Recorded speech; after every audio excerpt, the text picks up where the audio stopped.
burro.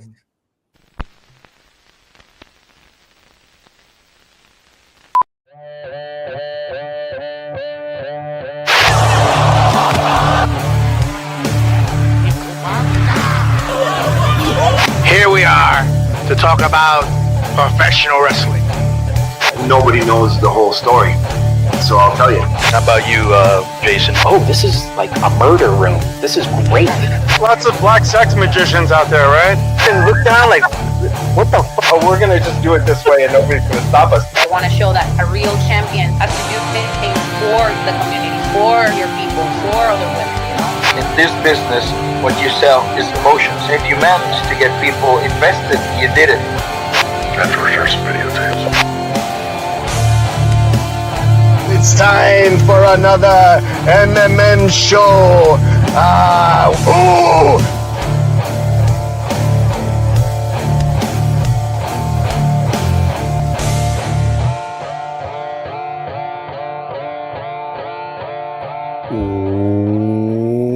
Welcome to another edition of Mass Mats and Ma'am. I'm your host, Justin Outlaw Harvey. You can find me on social media at JustinHarvey75. You can find the entire show on social media at MMMshow75. Damn it, I just realized I numbered this episode wrong. Son of a... it should be the same number? Yeah, it should be 238. I'll have to go in and fix it later. This is the 238th time you're joining us, not the 237th. I'm an idiot. Anyway, I'm your host, Outlaw, and this is my CMLL Anniversario shirt. I don't know if you can see that because the lights got all messed up now. I gotta do this. God bless America. I hate when that happens. What the? There's no screensaver thing when you turn your camera off now, by the way. Have you noticed that? It goes to backstage, but with mic active. So if I go back here, you can only hear me talking. I did that. You did that? Yeah, because we were doing the producer thing. Oh. Remember? When we were having the live, the Socoma could be having his own show, and then we were like 20 of us on the other camera. Aha. Oh, we're supposed to wear our hat today? What? I'll be right back. Which one did you get, Bear? Mexico. You got Mexico also? Who else got Mexico? Man, am I matching somebody? The Mexican got Mexico. Tony. Man, damn it. Now we're going to match. I was looking for the U.S. one. We found Byron the Korea one. I wanted the Japan one so bad, but they didn't have my hat size. Same here, but I couldn't get Argentina. It was like I couldn't. A samurai. I couldn't get Portugal. I was like, I would take Japan, U.S. totally or France. Got you Argentina. I could have gotten you a snapback Argentina. At the no. airport. I said I didn't want Argentina. I can't do Argentina. Yeah. Can't do Portugal. Yeah. Can't do Brazil. I needed U.S., France, or Japan.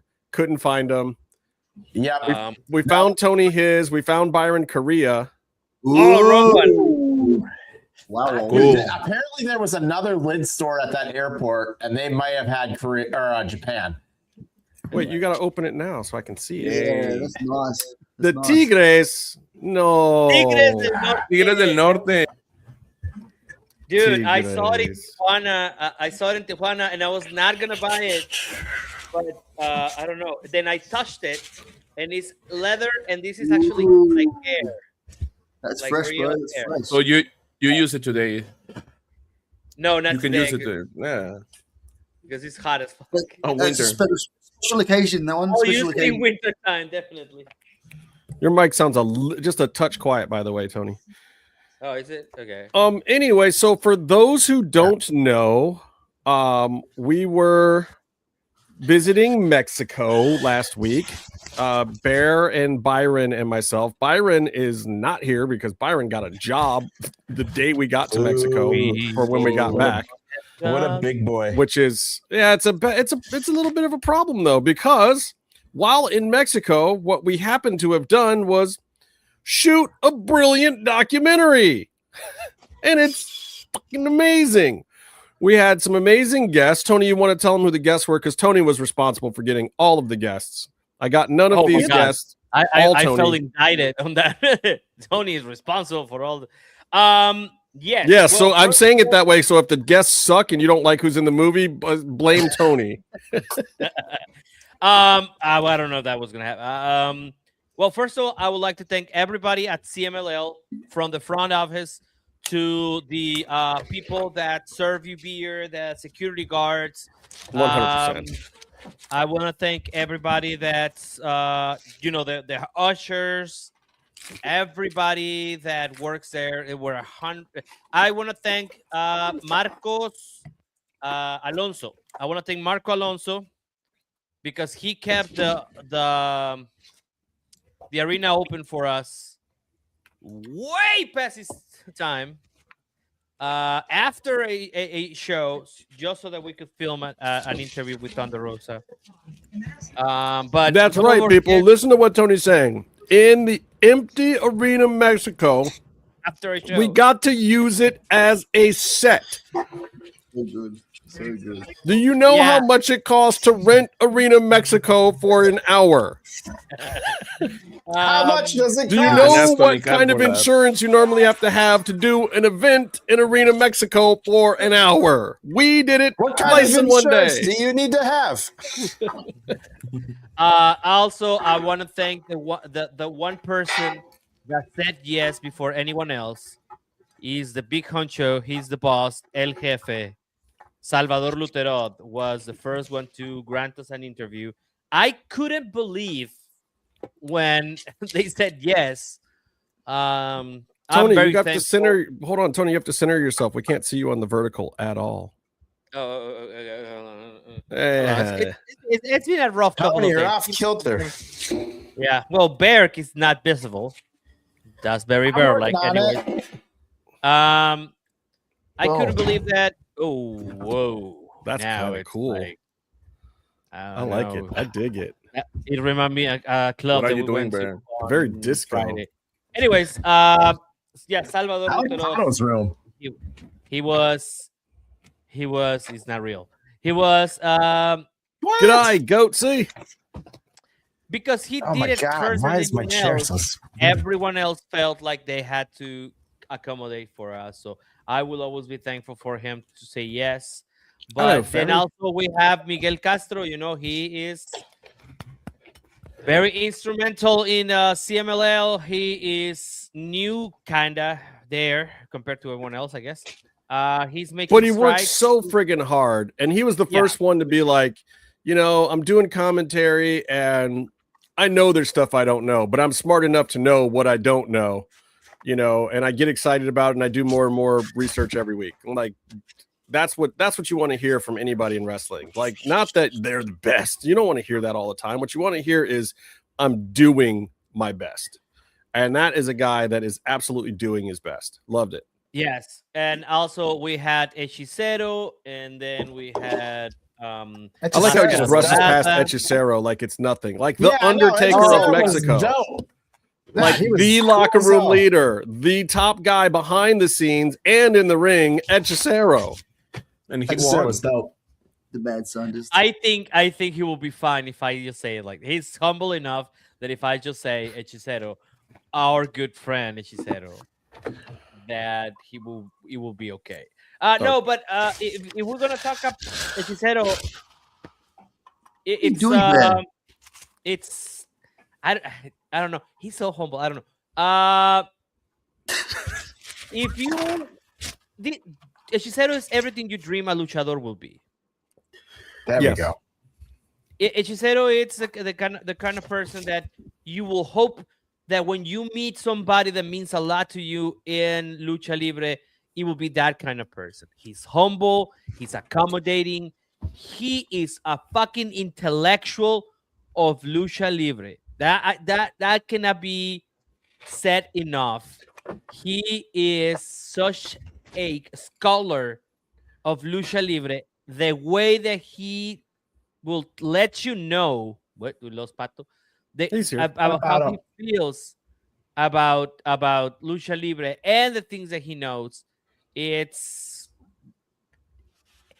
gonna tell you something. It's without the range of mortals. Like he's knowledgeable beyond we had a little snippet, and I don't know if I can tell this about how long it took him to like debut in wrestling. It's insane.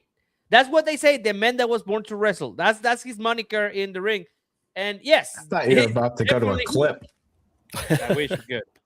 All the clips. Talk to are Byron. in, bold. No, don't. We Don't should talk get- to we Byron should right be- now. Don't say We should get anything to some Byron clips. about what he's got to do with the footage because he. Are we calling He Byron? told me today that he No, thinks don't. that days are 25 hours. So we got an extra hour out of him that we weren't even accounting for. His days in Mexico were 25 hours long. Yeah. And We then owe him got back Máscara Dorada. those hours. Máscara Dorada. I was not there for. I was there virtually, even though I was in the same city. Well, But so I let me was- say this because Dani Diaz, who is not a regular part of our program, it's Pato's. You guys are roommates? Mm-hmm. Yeah. Okay. Somebody asked me What if you you were think of her your uncle. cool AEW room? Uncle. Somebody What asked me if you were her uncle, if you were Tio Pato. No. Anyway, she is a freaking brainiac. She was one of our fixers along with Pato while we were there, and she actually translated for me and did half the interview with Máscara Dorada and probably buried me the whole time because I found out later in her interview that she was just feeding us false information to fuck with Gringos because she thought it was funny. Sounds right. Love right. Dani. Dani is the best. Thank you, Dani, wherever you are. That was awesome. Thank you. I hope you didn't bury me to Máscara too heavy because I saw him laughing. She was like, I'm going to tell him the story about how you got mistaken for him. But I don't know. She might have told him that I shit my pants that morning. I don't know what she said to him, actually.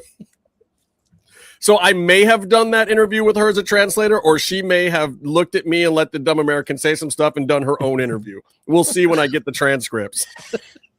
Next time on MMMshow. No, I know enough Spanish to know what his responses were. They were actually phenomenal. He's a very smart kid.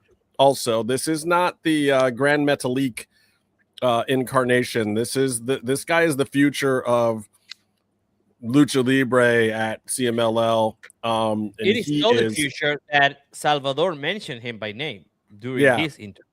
So, I mean, he's stepped right into one of the biggest gimmicks in Mexico and hasn't missed a beat. It's like the character was never there. It's like he always was the guy. Everybody in Mexico respects him. They love him. He's not at Mystico level yet, but he's like, what, 24 years old or something? 25? I mean, he's a math wrestler. We cannot say his age, but he's going to be doing this for a long time. And he's going to be doing it at the top of the game because he's already in top guy level stuff right now. So it was an honor to have him on there. He's probably my new favorite luchador. I got one of his masks. Actually, I got 2 masks from him while we were down there. Wait, you got 2 masks from him?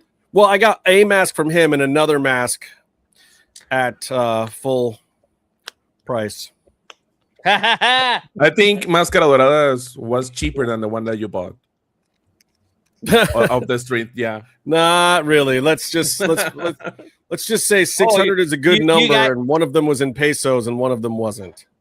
I have some people money. Oh, wow. But no, absolutely worth our time. That was a fun interview, and I actually did that one. And Pato, you did an interview. Who'd you get to interview? Ángel Dorado. Ángel de Oro. No Dorado. Ángel De de Oro. De Oro. One Oh, luchador from shit. Wait, is he alive? Wow. Yeah, he showed up. That's what his name is. Look at that weird hotel room he's Did in. you guys start the show yet?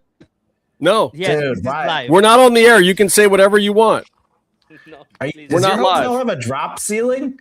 What's going on there? Fuck. Wait, shit, are we fuck. 5 minutes in?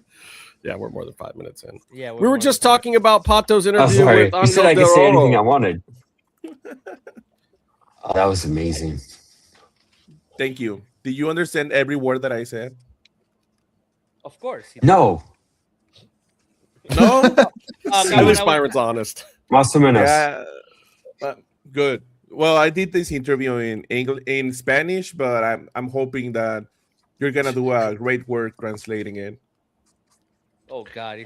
By he's doing not the great work translator. translating it, you mean by letting AI subtitle it for him when he cuts stuff. Yes. Yeah. I can help I'm with just that. I'm gonna vibe it out when I watch it. Like, this feels like a good quote. Amazing. Who else did we get, Tony? Who else did we talk to? We also got Veda Scott, Alvaro Riojas. Oh yeah. We got some of the talent that works sometimes at CMLL, such as Mike Bailey and Choco Kevin Knight. Crispies. Kevin? Choco Crispies. No. I stopped myself. We're Can you explain Choco Crispies? back in America. We were there. It was the Tuesday night show, and I was in the bathroom, but I hear a chant starting that did not sound like the normal chants, and it turns out right, you were not there a portion of the crowd, as I'm walking back in, I'm already like, what is going on? And these guys tell me when I sit down that a nice sizable portion of the crowd started chanting Choco Crispies at Kevin Knight, which is basically like a chocolatey kids cereal, but the chocolate-based cereal, yeah, amazing. So immediately, of course, when we saw Kevin Knight the next day, I had to what we bust learned his from balls Tony about is it. What we learned from Tony is that if it's in Mexico, it's not racist. It was it was a term of endearment. It's like calling Taya Valkyrie Güera Loca, crazy white girl, crazy blondie, whatever. You know, it's the same thing. It's totally good. Yeah. If we don't say anything, that Choco means that we don't like Crispies. I love There you it. go. I love. Oh my God, we're terrible. Yeah. It was funny to kind of see that references. We are not a serious nation. Like we are just not serious as a country. That's what it is. That's what it is. Just like it was like you can't be mad at the chant because everybody who's chanting it is having a good time. Kevin Knight is in the ring having a good time. If that many people are having a good time, can you really be mad? No. Well, you are. Yeah, to be fair, when you brought it up to Kevin, what? He laughed at first because we were recording, but then after the interview, he was like, "I don't know about that Choco Crispy shit." he didn't know chanting that. So you told him. Yeah. Oh, it's good stuff. He didn't get it. He didn't get it on the night that he was wrestling. Yeah, that's true. Who else do we got? Well, of course, we got Thunder Rosa to be on the show. You missed me putting you over, Dani. I put you over, and I'm glad you weren't here because I wouldn't want it to go to your head. Not one single bald guy escaped the pinche pelon chant. Bro, yeah, people gotta go with that pinche shit. pelon. There was a lot of that chant going on once AEW showed up. Yeah, that is true. Yeah, it went the whole night of Grand Slam. Let me tell you. Yeah, you're forgetting. Johnny Robbie. Tell us about Johnny Robbie. Johnny Robbie. Johnny Robbie was more of a informal launch thing that we set up because we were tired of being in an office just interviewing people. But I think we got something very, very, very important. But from it was supernatural. Like I love the part that she was talking about how she's kind of accepted as the new incarnation of what's Mexican. People understand that she is Chicana from the States, and that is also a part of Mexican culture, which I thought was a really important statement. Like she's not trying to be Mexican from Mexico. She's trying to be Mexican Chicana from the States. She's a Mexican American, and that part of the culture is really important too. She wants to make sure it's represented, and people are accepting her for it. Yeah, I mean, it's like, you are not.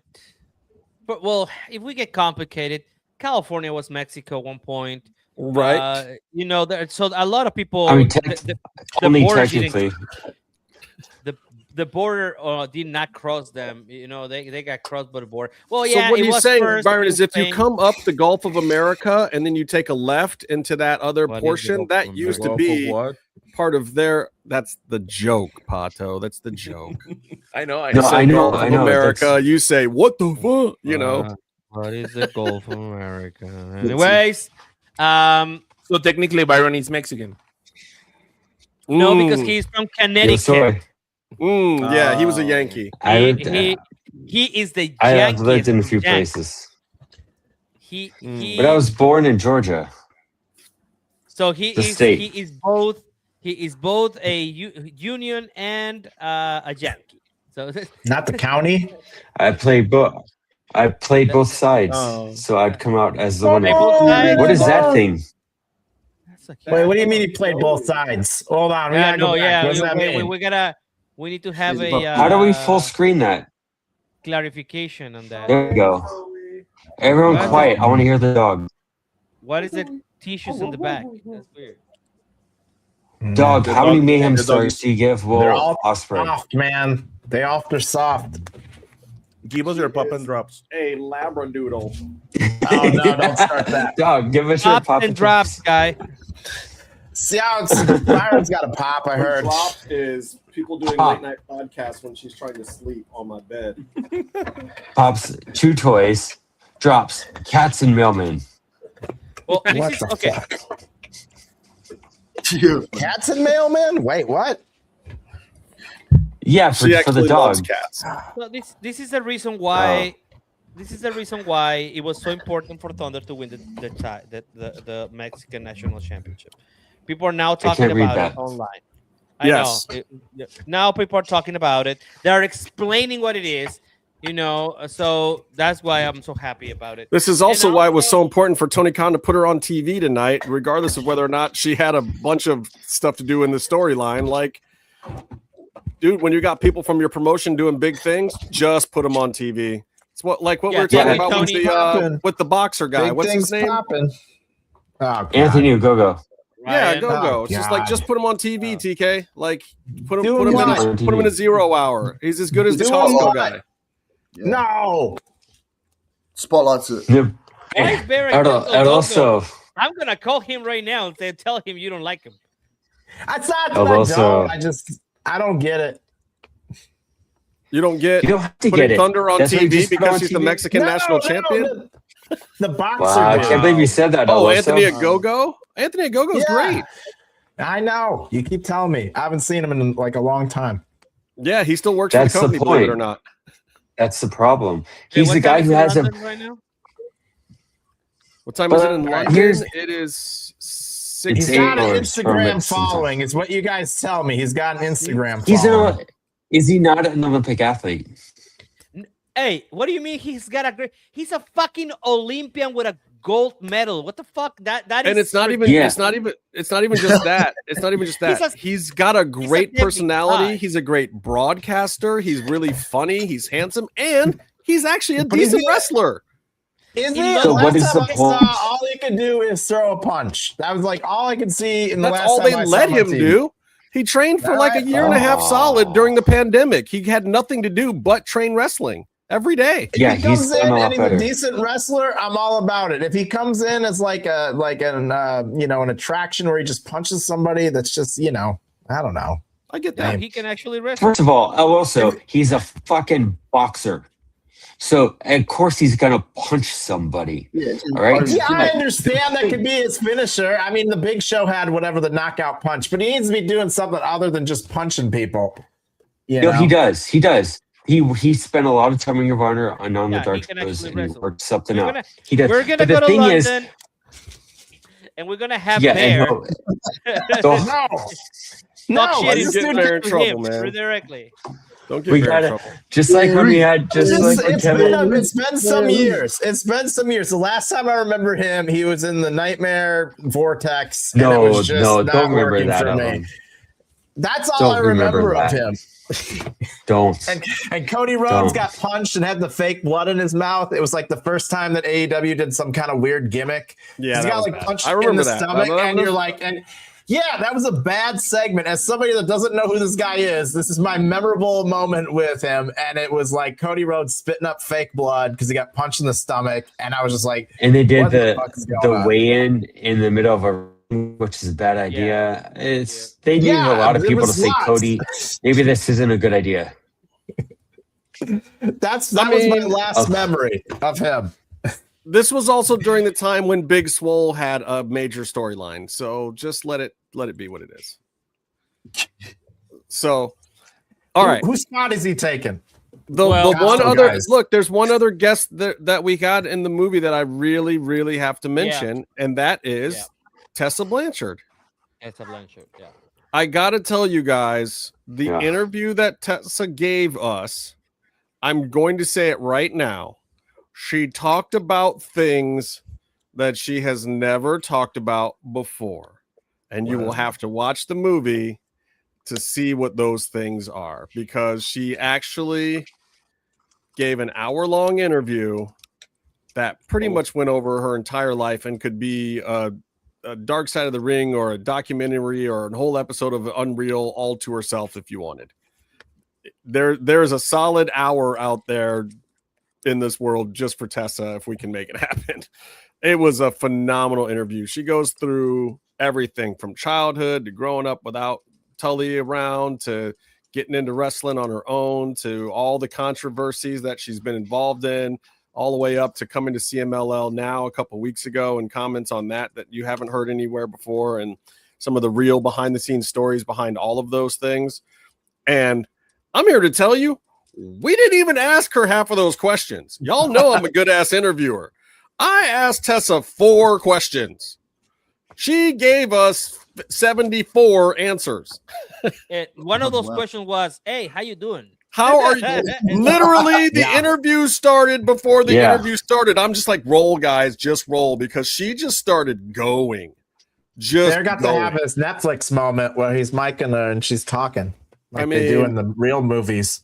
She was ready to talk. And I talked to her ahead of time and I was like, look, Tessa, this is not a dirt sheet thing. Like, this is, you say whatever you want to say. Like, this is the perfect environment because it's not just focused on you. It's focused on something bigger. So, like, you tell us what you think about Lucha Libre and why you're down here doing Lucha Libre. That's what this interview is about. And in the process of doing that, she gave up the goods on everything. And I think people are going to be surprised and impressed with what she did on her own, completely independent of anything that we had to do with it. And I told her some of my concerns in the interview. Network. I told her some of my concerns while we're doing the interview. Like, didn't you know me? I didn't mince any words. I was very polite. I'm not going to be rude because that wasn't the point. But she did not shy away from anything, and I'm really proud of what she did there. And I can't wait for people to see some of that. And look, I know some people are going to be like, "Oh, fuck that. Why did you guys interview her?" Okay, come at me, bro. Like, when you see it, I think you'll understand why I interviewed her. I think you'll understand exactly why she was one of the top people that I was hoping to interview for this. And you can make your own opinion. That's the point of documentary filmmaking. I'm not trying to give anyone opinion. What I'm trying to do on my side of things, and I know what Tony and Byron were really, really trying to do, was show people what's there, show people what's available to them, and you make up your own mind. If you think we went down there with some preconceived notion, we had no clue what the fuck we were getting ourselves into half the time, especially me and Byron. Like, and Bear was like, "Oh, Grand Slam, cool, I'll come down." Like, Bear didn't know. I had no idea. Bear had no idea. Bear was there for 7 days and still not 100% sure what happened down there. It was kind of a blur. It was great. And you guys will get to see the doc, and you'll get to decide for yourself what the value for the world is of true Lucha Libre in Mexico City. And if I mention something about the interview with Tessa, is that I hope that people take away exactly what I have taken away from her for the past year. And this person that she is right now, that like I said, every interaction that I have with Tessa Blanchard is a good interaction. She is beyond a locker room leader. She is accommodating. She's been a great person to me every single time. And there is nothing like this is the Tessa that I know. I don't know about the Tessa in the past, and I said this in the interview.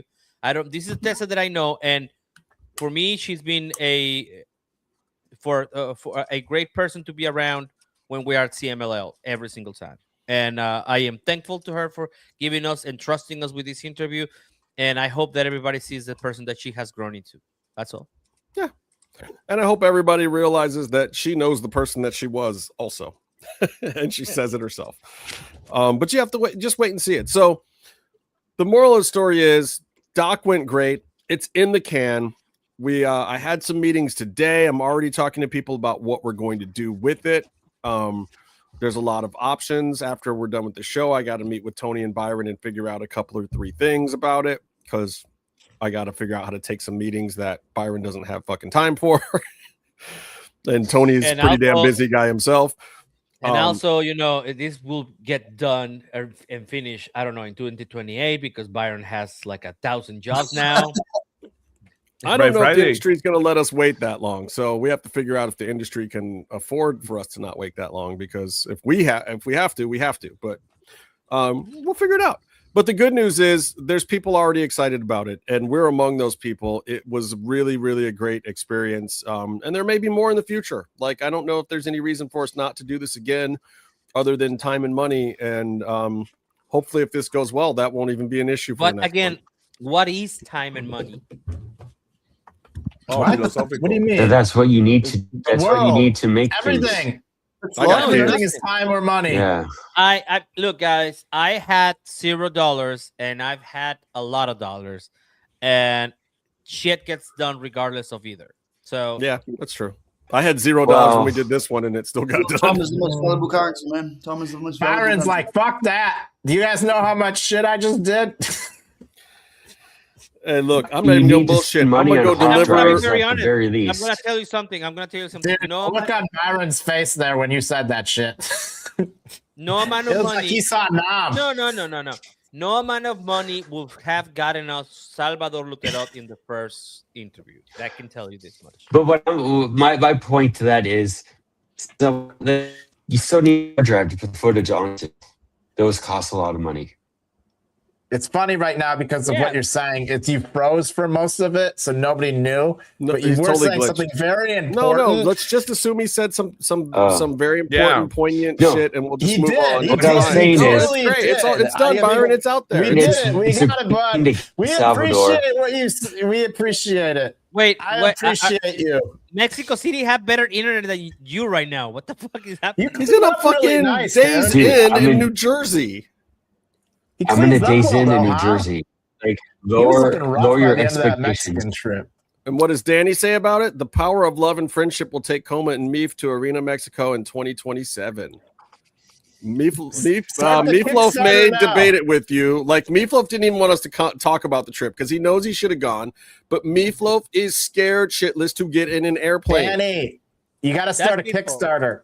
We got to start a Kickstarter to put him on a cruise. Goes to Cancun, and then we have to take him from Cancun by donkey all the way across Mexico to Mexico City. You have to say Tony try and book a plane ticket. I don't want Tony booking any more plane tickets. He spent so long booking a plane ticket. Somebody else needs to be in charge of that. I was going to buy him one, but he's not going to come. The plane ticket thing? Oh my God, I know. It's in the video, right? Yeah. I was going to buy Meefloaf a plane ticket, but he has to get his passport first. Se chingó la rodilla. Wow. Come on, you got a passport? Oh, I'm on it. I'm on it. Good. You don't have a passport? What the fuck is wrong with this? Like, I've never traveled outside of Australia. I've been everywhere in Australia. I've just never traveled outside of Australia. So Australia's a big place, Tony. There's a lot to do there before you leave there. It's not that big. It's like big, but it's not that big. Like, come on, man. You got to get out of there, Toma. It's like the States. You can fit almost like 12 Texases inside of Australia, dude. It's like come to Wisconsin. I live next to the water park capital of the world. You can ride some water slides. Are you wearing a J-Hooks? No. Sweatshirt? Yes, sir. Comma? Yes, sir. You know that's my that's where my family lives, right? That's crazy. Oh, God. I can't believe he's wearing a We're about to get J-Buck. some folksy bullshit. See, they're bonding already. They're sharing a outta room here. on the next one. Rock shock, motherfucker. What? What? So the moral of the story is I'm going to move on to some more current wrestling stuff. Actually, I want to talk about some of the stuff we saw when we were there wrestling wise, but hold on. I need to ask this question. What is going on? How soon? Western That's what you internet. need. Hold on. No, my internet sucks, but I just need to know how soon. What's everyone's? What? How do I say this? How long did it take you to eat a vegetable or a fruit once you got home? brother, in the airport, and I filmed it, and I'm sending Yes. and I sent you the footage. And since I've You guys been are eating back, I've vegetables? eaten a salad every single day, along Yes. with a raw vegetable with every meal, because my body was dying for actual vegetables.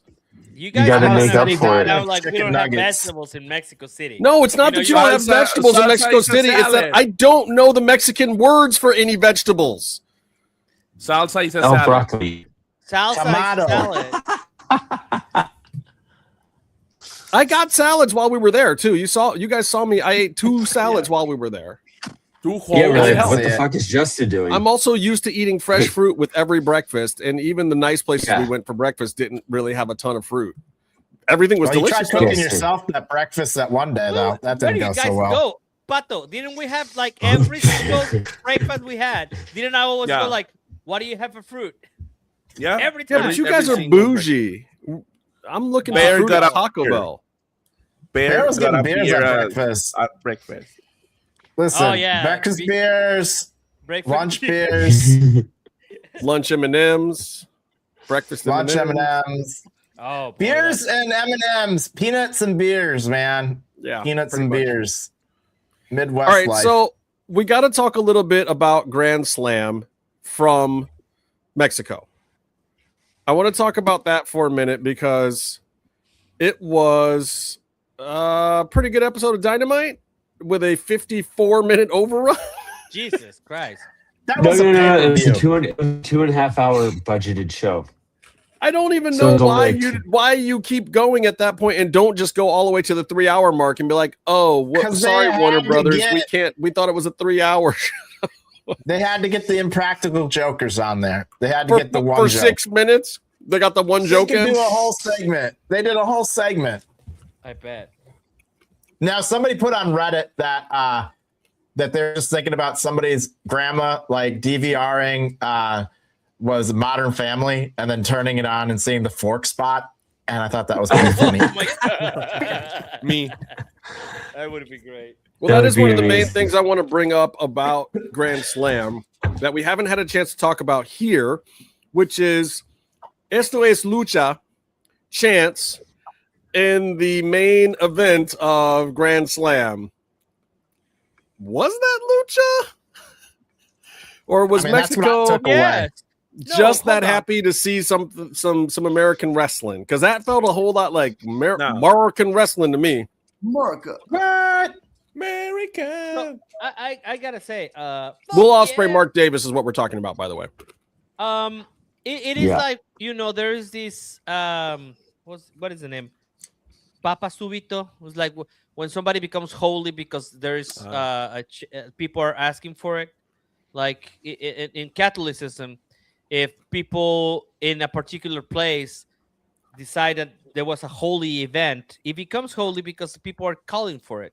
So it is the same situation here. It became Lucha Libre because the crowd that was there was calling Lucha Libre.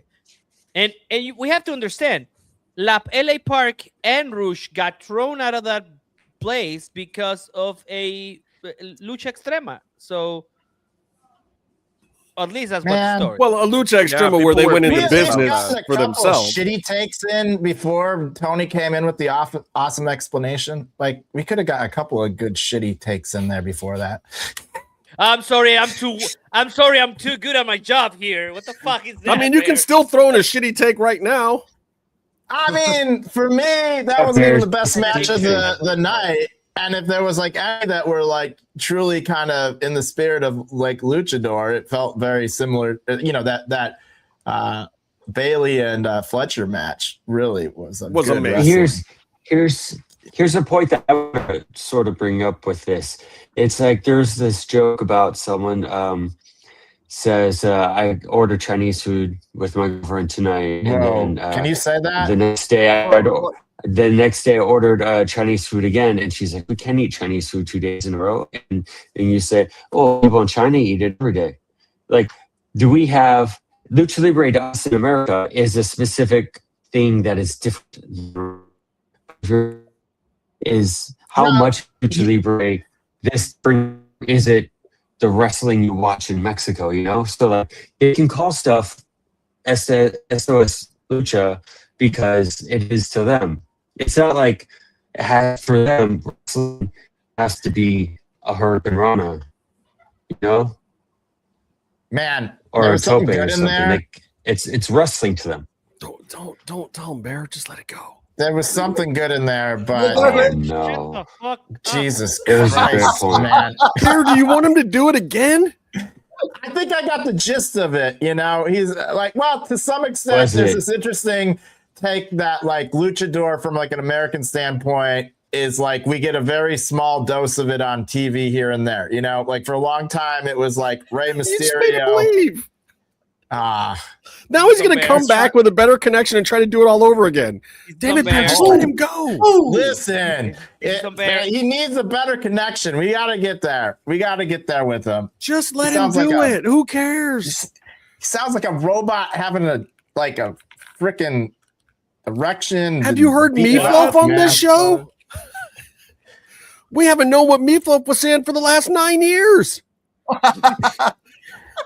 I don't. It's fine. They're still using dialogue.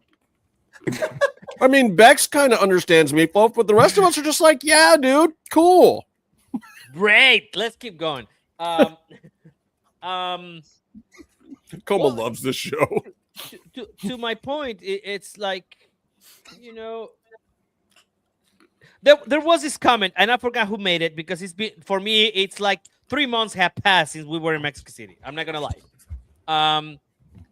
Yeah, because you just did a whole other shit ton of stuff in Tijuana, and then Thunder Rosa singing the national anthem for the Padres, and in between you guys doing stuff, I was doing other stuff. It's like it was like I was living two lives. And you ever see that In Living Color sketch about the Jamaican family where they're like, "Im got 3 jobs." That's you. Im got 5 jobs. Yes. You just work all the time, dude. I do just work all the time. No, I was thinking more like my man has 2 jobs. Anyways, Wow. what? Wait, what was that? That was perfect. I co-signed that. That was fine. Thank you. Okay. All right. You got to co-sign. It's fine. What do you mean? We spoke about this. Anyways, I called Kevin Knight Choco Krispies. I don't say know if that. that's appropriate though. I can't say that. No, you cannot. Yeah, You're in America now. You're in America. Where now. you are You're back in the American now. States. Yeah, you're There's back no in, Choco Krispies chance in the States. especially AEW. And so to go back to what Byron was saying so eloquently, I completely agree with that point. Like I really see what he was It saying. was pretty good. It was pretty good, Byron. You almost topped Tony. What was the point? I mean, what you were saying was the It was point. great. It was a great point. Lucha libre mexicana. Sí, Yeah. sí. Lucha libre. Yeah. Esto es You lucha. know. and they're like, Eso es Lucha. oh, so like, Uh-huh. Lucha is life. Lucha Lucha is is Lucha is life. life. Lucha is love. Lucha is life. Dani Rojas. You said it so eloquently. I don't know if like anybody could have wrapped it up like that. Actually, So, in closing about the Will Ospreay and Mark Davis match, I thought it was a great match.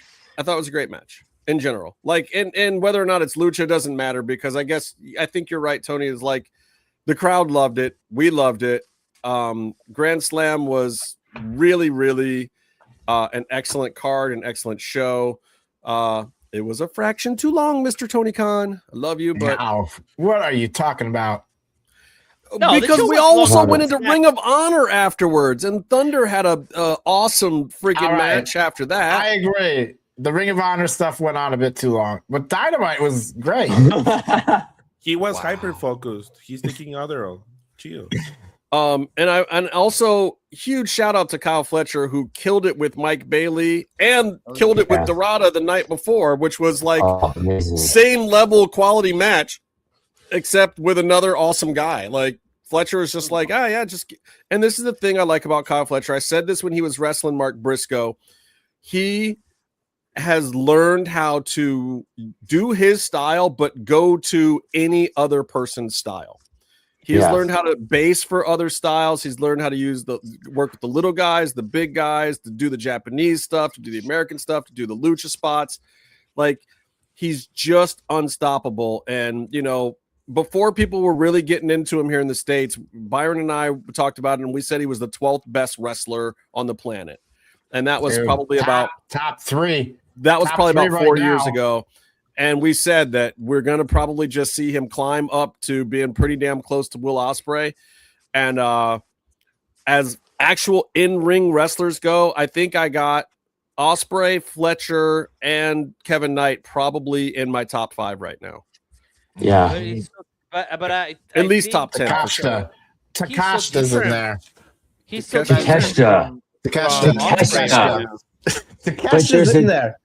Takeshita doesn't have, he misses the American presentation, a bit of the sports entertainment character factor that Fletcher has also mastered.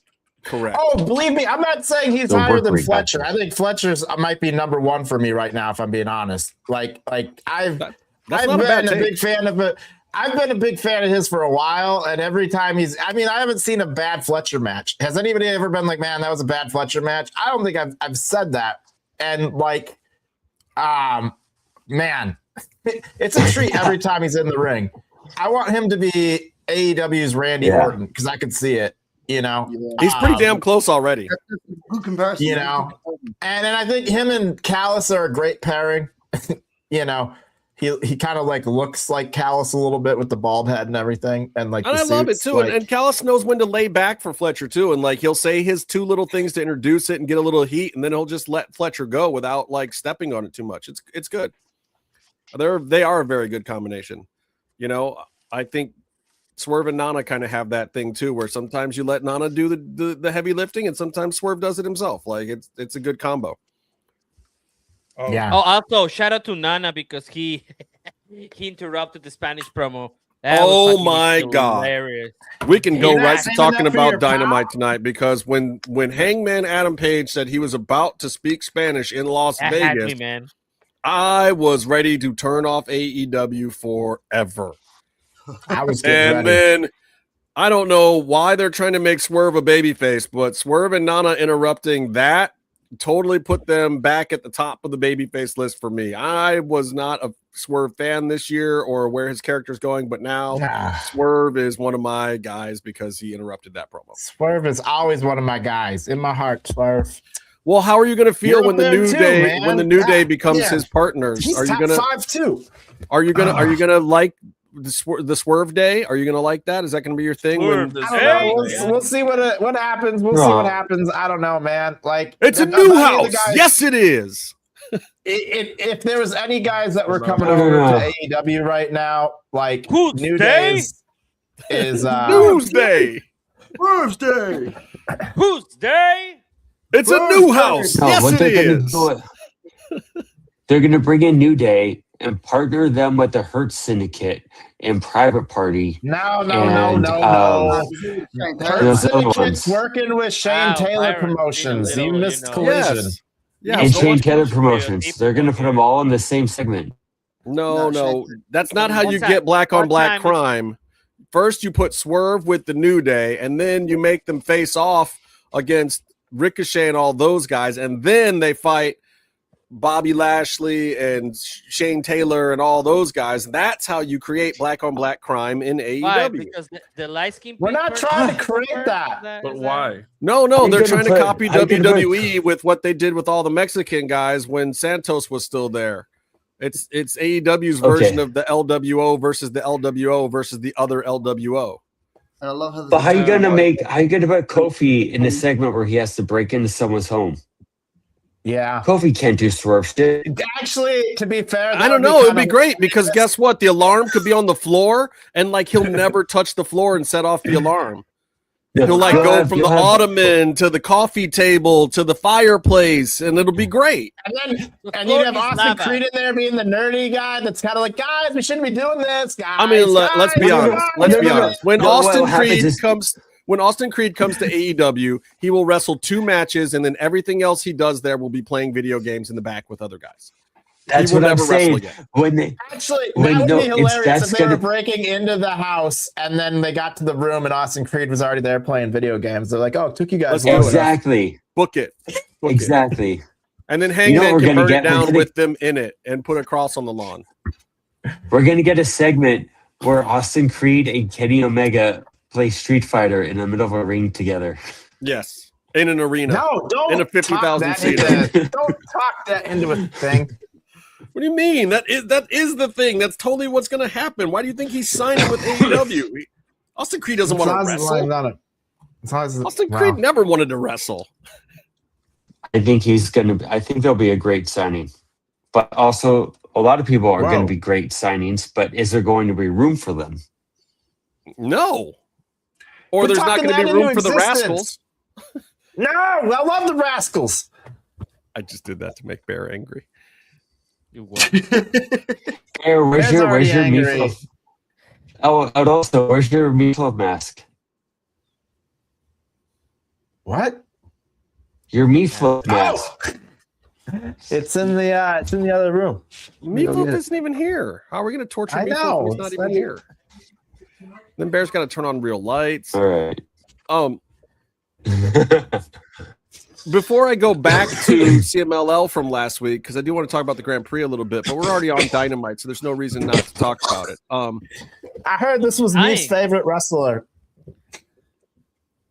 Oh, you did not buy that. Oh, boy. Yeah. I heard this was Meef's favorite wrestler. Now we're here. Fuck. He's going to come on the show. Murder us. Are you trying to put... Yeah, there it is. He's going to come on the show. I finally found a wrestler that we both like. They told me this was your favorite wrestler when we were down there. I said, I got to get this. And then when I heard that Meef really liked him, I was like, this is dope. Me and Meef never agree on anything. I'm like, how cool is it? I looked up his matches on WWE. I hadn't really watched much of his stuff, but it's awesome. There's so much. You know what the funnier part is going to be? That he's going to hate watch Seiko's, what's it called? The Seiko sessions. Just to hate on the yeah. I hope so. That's amazing. I have somebody passionately watching me. Can we talk about Chris Statlander? We can. Why? I don't want to. Everyone's like, oh, do we have to? Because I'm going to say something I don't want to say. Let's talk about Persephone. I do want to say it. Like, I love Chris Statlander. Chris Statlander is awesome. I love the presentation. I think she's hot as balls. I think she's a great wrestler. I think everything she does inside the ring is money, except for when she talks on the microphone live. It doesn't work. It was bad. I want to see Chris Statlander succeed. So, like, what are we doing wrestling podcasting if we're not going to come up with constructive criticism for the people we want to see succeed that are not succeeding? And I love that Tony Khan is still giving her a shot, but dude, we've got to figure this out. Like, Chris Statlander equals backstage pre-tape, like, and crafting and a producer, and like, she can be a great talent, but she's also a great talent that needs a little bit of hand holding with the promos. So let's just hold her fucking hand. How complicated is this? It's not hard. To counter that, do you think that Ricochet's improved his mic skills? Yeah, absolutely. Yeah. Right, so put her in a position like that then, because I mean she's got to get the confidence somehow, and like she said, she's got it all, but that's the thing that she needs to. Well, okay, but part of what got it for Ricochet is He was allowed to Found be a character. He was allowed to feel himself with the character. And honestly, he got to be around some black folks that he vibed with. I don't know if that's really been the case in Ricochet's past, because Ricochet was very Kentucky in the past. I gotta say, he used a couple of words that I was like, is he allowed to say that? He is using the N-word on the twit machine now, and I know that. No. What is that word he used today that I was like? Oh, he used some regular other slang. Well, he used the N-word on Twitter recently, Oh, and yeah, everybody yeah, was yeah. like, does Ricochet have his black card? I thought he was from Paducah. Yeah, but he claims Vegas tough. now, so it's tough with Stat, man. Like I root for her. I really want to see her succeed. I don't know what is missing in the promos. I can say that like tonight I got just as much as if she had been celebrating and if Persephone came out and like interrupted her celebrating. Like when Persephone came out, that did just as much for building whatever promo, or because you felt it then, because you actually felt something when you see them. But during Stat's promo, like, are you feeling anything? No, other than so bad for her. So like the end of the promo did deliver like a build up to a program, but I also didn't need the promo to get that build up to the program. She could have been celebrating and Persephone could have came out and that would have done the exact same thing. And I don't know. I think part of it is like good promo work comes from good character work. You got to know who your character is. And I still don't know 100%. I don't know if she has a character per se. And I don't know. Sucks. She's so good at a lot of things. I think maybe they need to give her like a team or something, you know? Well, and that's what Bex is saying too. She needs a mouthpiece, or she needs a team or something else. Like, she just needs somebody to vibe off of, man. Like even Bex is like, yeah, he can claim anywhere he wants, but he's still from Paducah. Give her somebody to vibe off of, you know? Like, I think a lot of effective storylines come from like you finding yourself being paired with somebody else and kind of finding some character work out of that, you know? And she's so many frenemies all the time, you know? She's in every person she's kind of like a frenemy with. I don't know. Like, she needs somebody to vibe off of. I think that would do wonders for Stat. Yeah. And they've tried it, but it's like, it seemed like they really wanted to do it with Mina Shirakawa, and it's like, okay, but Mina has been benefiting from having other people connected to her, you know, and they did it a little bit with Thunder, but then like that storyline ran out and it didn't really make sense for Thunder to be in there. And Thunder cuts a certain type of promo that I don't know if it's going to build Stat's character. Like they could seem credible together, but I don't think that's going to build Stat's character. Like Stat is like the straight man, but she needs somebody to be the straight man with.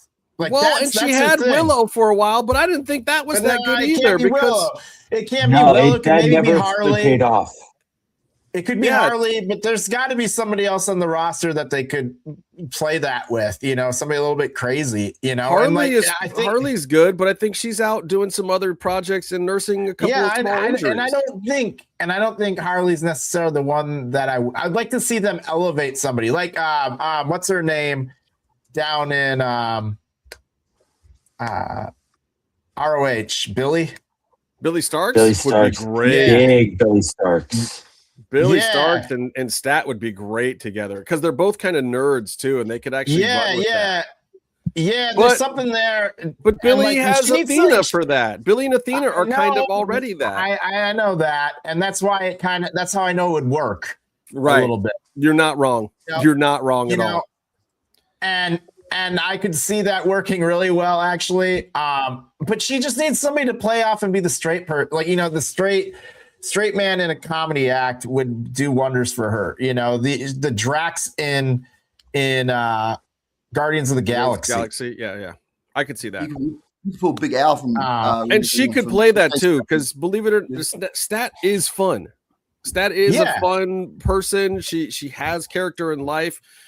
but like she wants to be weird. You know, she brings her pet lizard to work with her. Like that's the real Chris Statlander. She's and weird. she could play the powerhouse. Like, like she wants to get in a fight, and like the comedy actor's like, what are you doing, Stat? We don't want to get in this fight, like, like there's something like that could go a long way. Like, and it would make I'd not say more seriously, but I'd be more interested. I mean, you could keep her as a serious act by having some, lesser comedy act with her, but then it keeps her as like a legit contender and like a strong act, I agree. Hey, Coma says he's got to take off. Coma, anything you want to throw in about this week in wrestling before we lose you? You want to throw in what? Some pop Coma's busy. What's happening? Coma's got to leave. He's got stuff to do.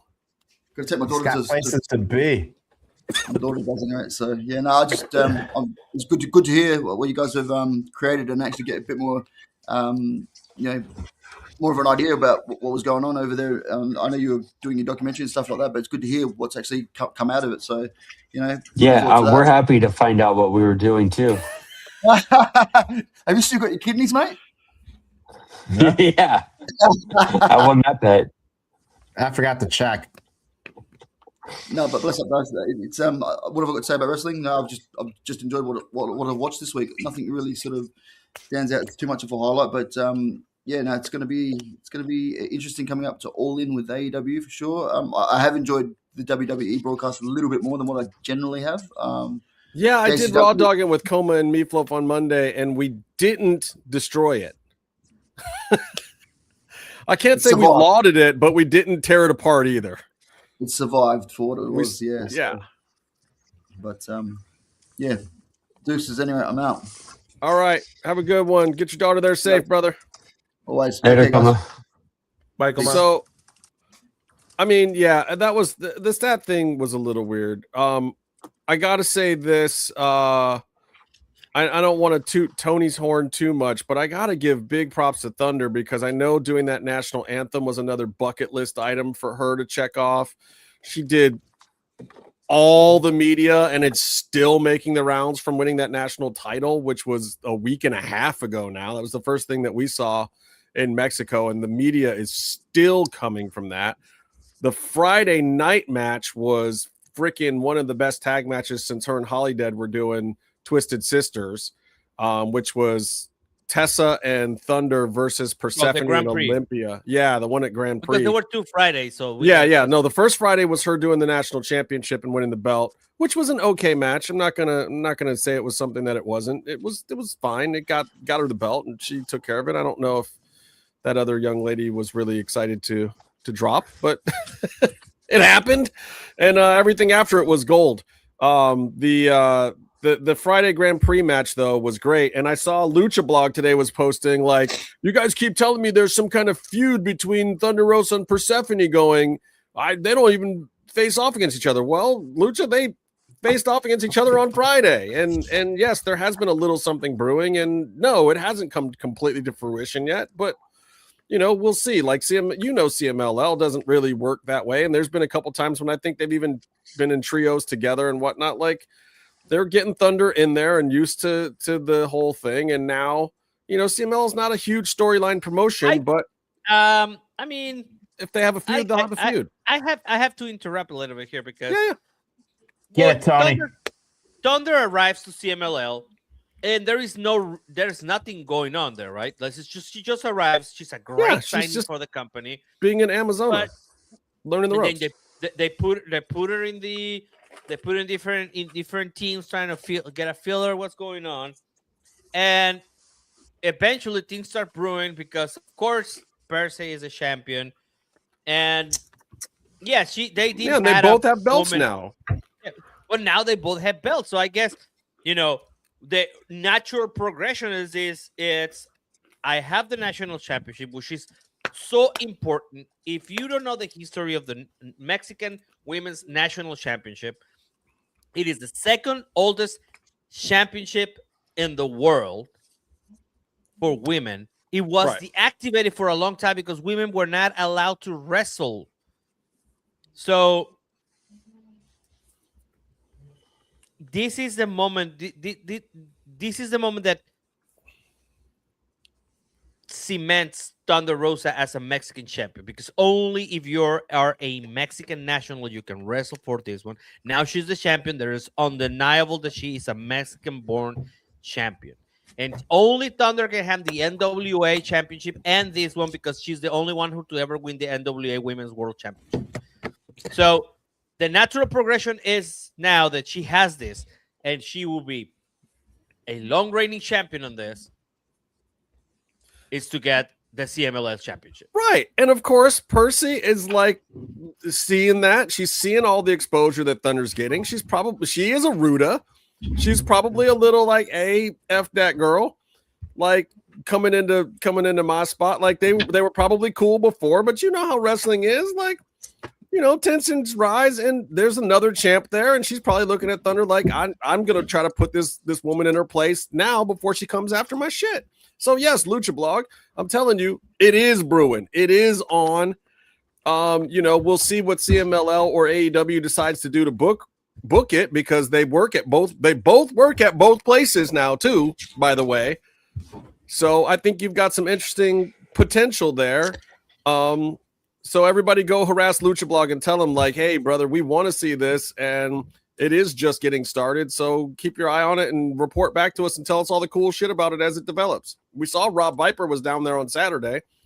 He was probably, I'm sure he was there Friday too if he was at the Saturday show. He was there the whole time. The whole time we were there. We should have linked up with him, but I didn't notice he was there until later in the week. If we had known, we He's would a have good put guy. Rob in the movie. So sorry, Rob. We'll get you in the sequel, brother.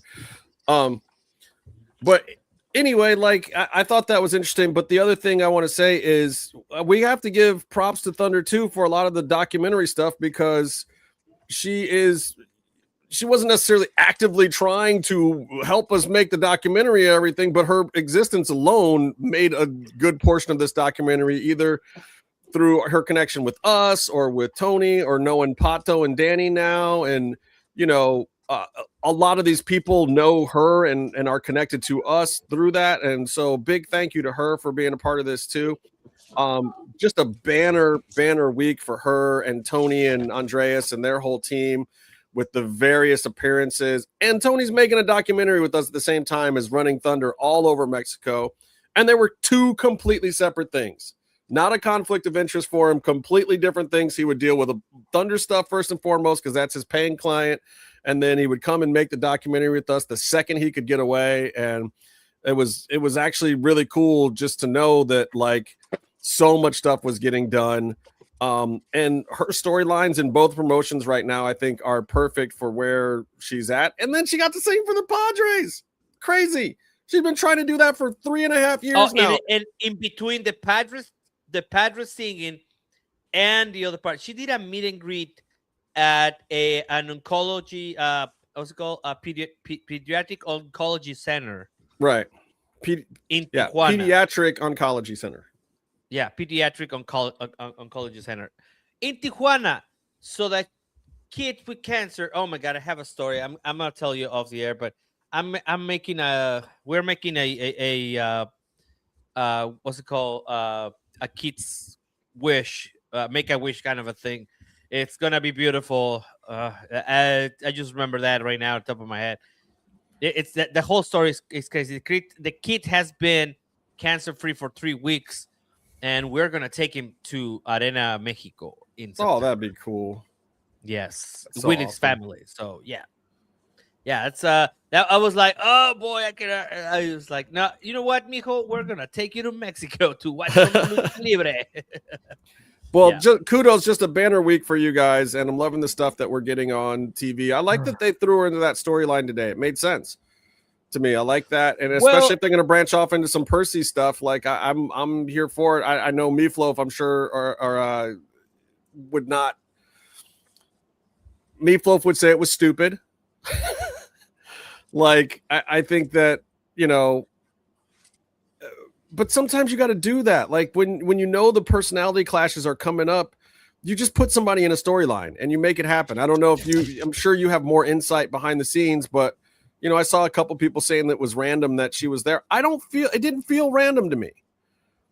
You know, it felt like she started random. They're both champions of CMLL. They had a conflict at CMLL. I think the Grand Slam thing. You know what my problem with the Grand Slam angle was? Where she sat. I think they needed to sit her so that she was more on camera from the hard camera angle instead of underneath the hard camera, which is how CMLL always does it. But for AEW, they typically put the person on the other side of announce over there in the other corner. And I think they couldn't have put her at the announce table. Yeah, I think it threw people off because they didn't understand that she was involved in the match the right way. Some people didn't catch that it was her title belt that caused the finish. I was just reading the stuff. Now, we saw it live, so it played differently in the arena. But then when I went back and watched the TV coverage, I don't know if it played as well. And as Jimmy always says, like, AEW would be amazing if they could get the freaking truck directing down. And I feel like they didn't do it as much justice. So there were some people that were questioning what the fuck is Thunder Rosa doing. We'll see. I liked it. I'll take it. Felt like a moment that, like, I would have rather had the Thunder, like the Thunder music pop, you know, like a save. That would have been, I think, the only way I would have maybe booked it differently is like a Thunder Rosa save spot, and then you get the theme music. Because that to me would have been like, oh yeah, Thunder, fuck yeah, you know. I mean, but look, it's still cool. I love that she was in the match this week, and damn, she was fucking on fire tonight too. Oh yeah. Like, there's some tag. I'm gonna be honest. I'm really liking her in tag matches right now.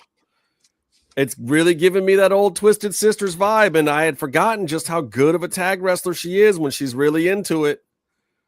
You know, I feel like right after she was a champion, she didn't really like doing the tag matches because she got that, you know, she got that champion vibe, and she just wanted to, you know, always be in the championship match and do that, you know, level of shit that she was doing with Britt Baker. But like, you forget she is a fucking skilled pro ass tag team wrestler that has done hundreds of tag team matches. She's really good at that shit. Who would you put with her? What was that? What's your ideal partner? I mean, I liked her with Tessa. I really liked her with Tessa. Tessa's money. Thunder and Tessa even has a alliteration to it. Right. It's just like TNT. Just like her when her and Tommy were on Busted Open, they were TNT. Take the TNT and make it Tessa. Does Tessa want to do AEW though? I mean, I think her heart's going to stay with CMLL for right now, but I'm sure if they asked her to do some appearances or a run, she ain't going to say no to a paycheck.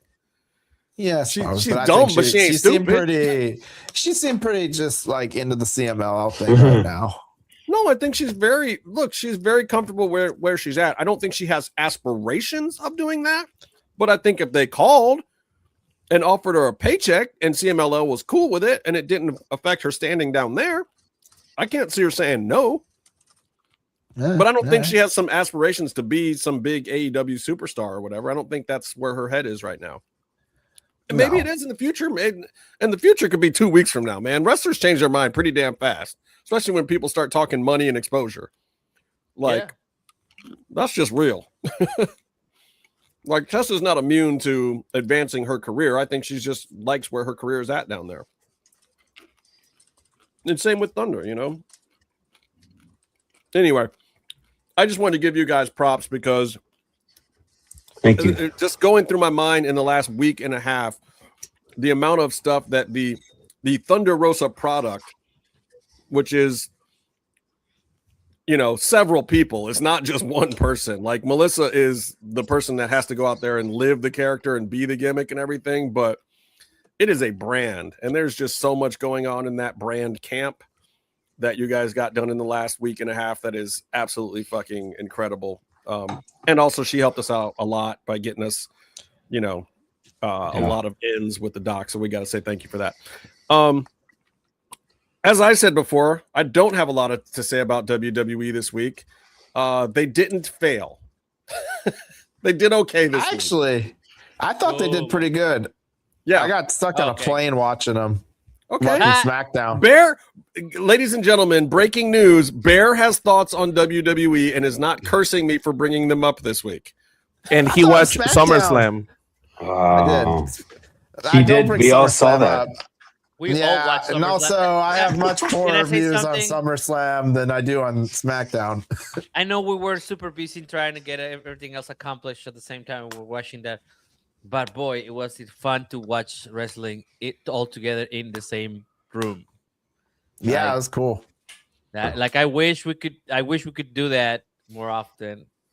I gotta say, I enjoyed, but it's just I was running so hard. I lost how much? Hold on. I lost 8 pounds during that week. I'm pretty sure I gained 8 pounds. Yeah, you probably did. Peanut M&Ms. Yeah, Bear found it for you. No, but like because I ran around so much. I ran around so much that like the actual show. I think the only show that I sat down to watch with you guys completely was Tuesdays. Yeah. Because Thunder wasn't on that show, right? Yeah, she wasn't on that show. Yeah. Oh, the other shows in you had to Mexico bounce then? to Oh do yeah, work. because she had come back to do more press that day. No, we did the embassy. Did the embassy thing. That's right. Yeah. So you were still running around during the day and then got over to the show at the last minute. Yeah. So I was basically the only show that I watched with guys, and I enjoyed it. But for me, a lot of like when I go to wrestling, like when you go to Lucha Libre wrestling shows, I enjoy it, but I enjoy it in a different way that when I'm at home watching it and then like talking about it, right? Well, that was the whole point of you bringing us down there. I mean, it's just not the same, especially with CMLL. It might be with AAA, but it is not the same. It is not the same feeling. When look, AAA has one of the best wrestling programs on TV. I mean, they do. And even when they're coming up with bad stuff, like I don't know if I'm really feeling Perros Del Mal yet, but the show's still great. You know, this dude got his face ripped off this week. Oh, Vex is surprised. Well, look, we only did the first day. We couldn't manage the second day because we had too much stuff going on already. But we got the first day of the watch along done somehow. Apparently, we picked the wrong day too. Yeah, I still haven't watched all the rest of the second day. I haven't watched Grand Slam on TV. I watched. Oh, so you can see us on TV. Yeah. I know we're plenty of shots. Yeah. Well, that was the only reason I went back and watched it, and then that was when I was like, "Oh yeah," I felt like the Thunder thing was a little more wonky on TV than it was in person. It worked in person. It didn't work as well for me on TV. But what about the announcers were kind of all over the place too. Like they were talking about it, then they weren't, and then they were surprised, and I don't know, it was weird. I will also say that tonight I really loved Paul White on commentary. I thought he Paul got a lot better. Great on commentary tonight. Like I thought he was better than the last time I heard Taz. They keep pitching him into like matches though. There's been like quite a few things where like they keep pitching like him into things where he's got like beef with guys, and I'm like, no, I don't want to see that. You're doing fine on commentary. Just chill. I don't need another big show match. Yeah, I agree. I did like when they had mostly for his I did like when they had Royce Keys. Yeah. The slam, no, when car slam? Having Big Show go out there, put over Hobbs, and having Hobbs slam him on a. That's a good. I don't need a match for that. I don't need a match for that. I just needed like, him to be like interviewing a dude in the ring, and then like somebody to get like massive heel heat doing it to him, and and then him really selling it like he can't, like he's old now, I don't know. He's supposedly in the best shape that he's been in his life. That's what he says too. I mean, he's itching to. Yeah. And you know what's going to happen if he sits down with Tony and talks about some old AWA all of a sudden. Then Tony Khan's gonna be like, "Yeah, I love Big Show. Put him in a match." Yeah, and I don't know. Dude, the couple times I've seen him walk to the ring, it just makes me like scared, like just like concerned, Like, and I like Big Show. He was like one of my favorite wrestlers growing up, but also like I don't want to see guys get like messed up, man. Like into their old shit, age. that's us. Where are you, Tony? Crazy. I don't see you. Hold on, there. no, I frozen in this, but I'm at the corner. It's crazy because that's what they pan. It's like they made us part of the show. They pan us, all of us together, and then they show Nigel, Excalibur, and who was there? And Tony Schiavone. It's crazy. Look, I'm gonna go back, and then I'll show you. Let's see if you can see it. They go crazy with this guy and stuff. These other people. And then the people standing up, and then like this, Right and then they go. They put all of us on the shot right before they. I forgot because the announce table was right down like 4 or 5 rows in front of us. But it was at an angle. That's the footage we needed to ask AEW to let us use. It's just us. Like fuck your wrestling show. Can Oh, we wow. just use footage I of am us? there. I'm there, Yes, but you please. can't see me. At least let us Because get I'm not that. wearing my That'd be hat. cool.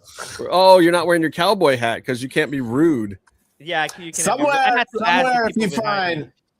if you find the street footage or the security footage, you can see me giving Tony a ride on the back of my scooter.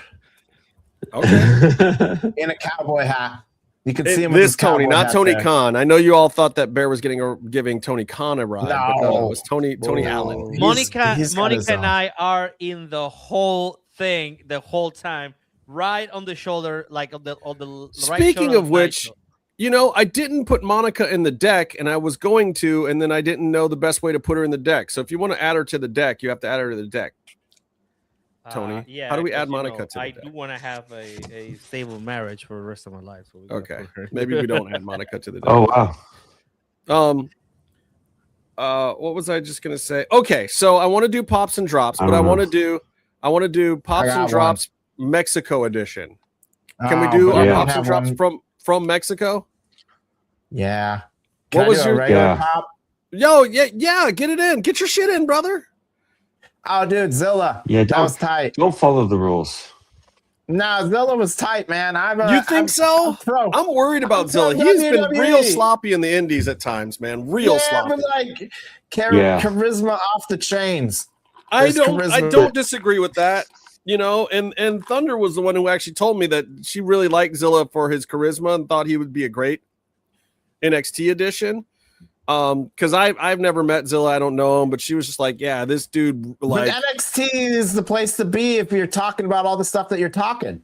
You Well, know? she did. That's a She did perfect- like press stuff with him, and she said that the dude's amount of energy and life, Yeah, like he was just nonstop entertainment. yeah, so- exactly. And so put him in NXT and teach him how to work a WWE style. You know, Well- like I mean, that's the place to put your guys. Can I in tell you my development. worry though, Bear? Can I tell you my worry? Sure. Have you seen Jey Uso wrestle? I think Zilla is better than Jay. Ooh, I think Zilla. I think he has botches more- just as much. I think I'm not right saying he's now, better you than, like, can Jimmy. teach. I'm saying right now in NXT, this is the time to. So you're saying Work you want to those- teach a new dog old tricks? Yeah. Oh, Okay. I'm saying spend some time down in NXT and work on your in-ring work, tap into that charisma. And by So the we're time not he gets talking onto the any main like show up roster- in the bloodline next week shit. Like we know that this No, kid I'm needs saying- 2 years in I think- NXT. Oh my God, no. I'll be honest with you. Oh my I'd rather God, see no. Bloodline show up in NXT. And I could see where that could be a thing. Like Well, I Let can Heyman see go where a down. couple of them might need it. you know, It should show up in NXT. actually, you know who would be kind of tight with him would be Heyman. Like Heyman's out of everything else right now, but do like a mini kind of bloodline thing with Zillow down in NXT. Like do the Brock thing down there a little bit, you know? Like Yeah. I could see that be kind of cool. And then, you know, I mean, that's what they when did he with comes up- Oba. That's what they did with Braun Breaker. Yeah. You know, I You like know, that. I Braun like Breaker that was move. like Goldberg in NXT for a while. Yeah, but the difference between dude, like Where's Braun Zilla's Breaker? got some chops, man. Like he's not like just a Division I athlete that they're bringing in. I mean, like that dude has been wrestling for like 2 or 3 years now. You know, he's held championships in other 2 or 3 places. years. What? How long has he been wrestling for? Yeah, no, that's right.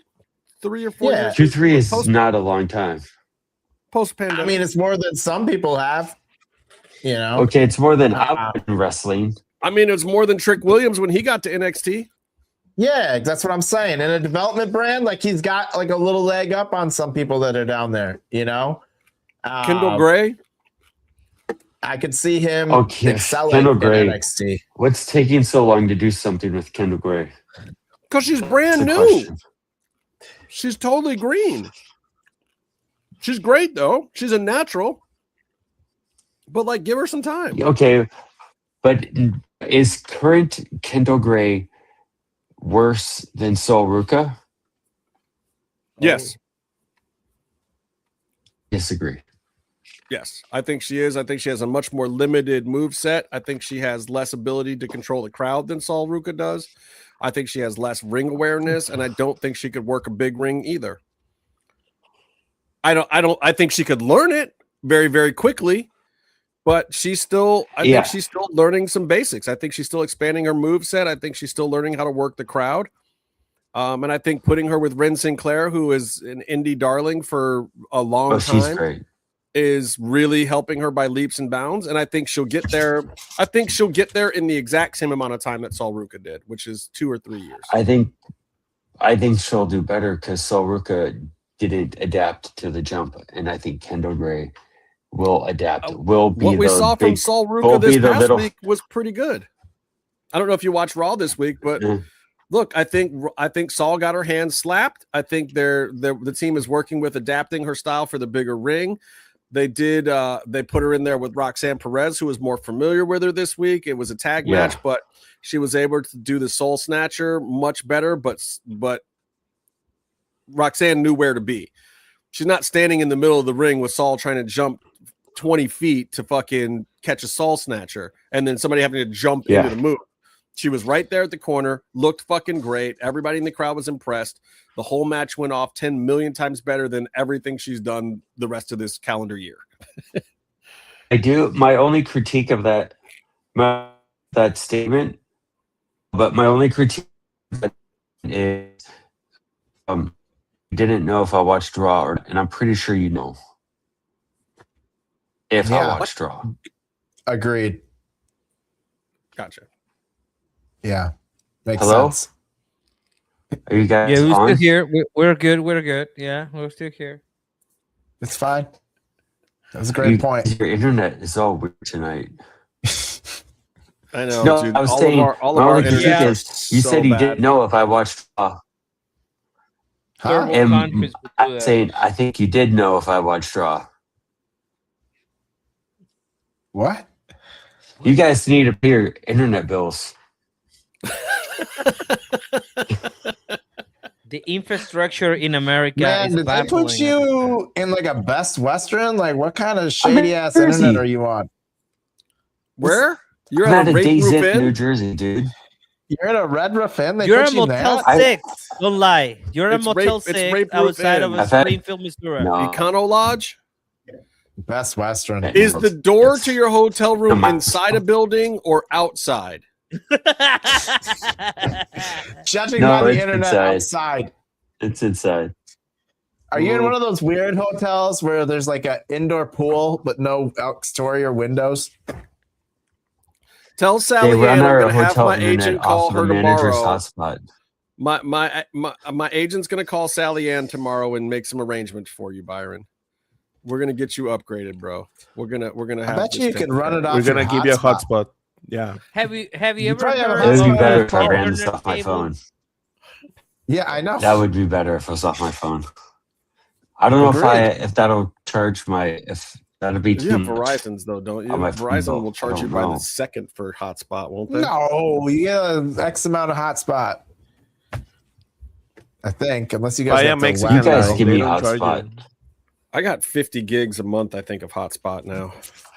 Jesus Christ. Byron, you got a hotspot on your phone. How come I live a better American life than you guys is in America? I just don't get it. You do I mean, now I that got you've phone. moved, but You know, it took you moving 3 times to get that better life. Your last place You was gotta like move to a good spot though. I got fiber. And I live next to the water park capital of America. I'm doing pretty good. Yeah, I don't have fiber yet. I do. Yeah, but it takes you 12 also, days. You're 3 hours from an airport. It takes you 12 hours to get to a city, to a major city. It's just like, yeah, he only likes to live in the That's country. true. This is coming from the ranchero over here, from the vaquero. You got to make some if sacrifices. I go on a horse to Mexico City, it will take me less than what it took Bear to get there. How many water parks you got though?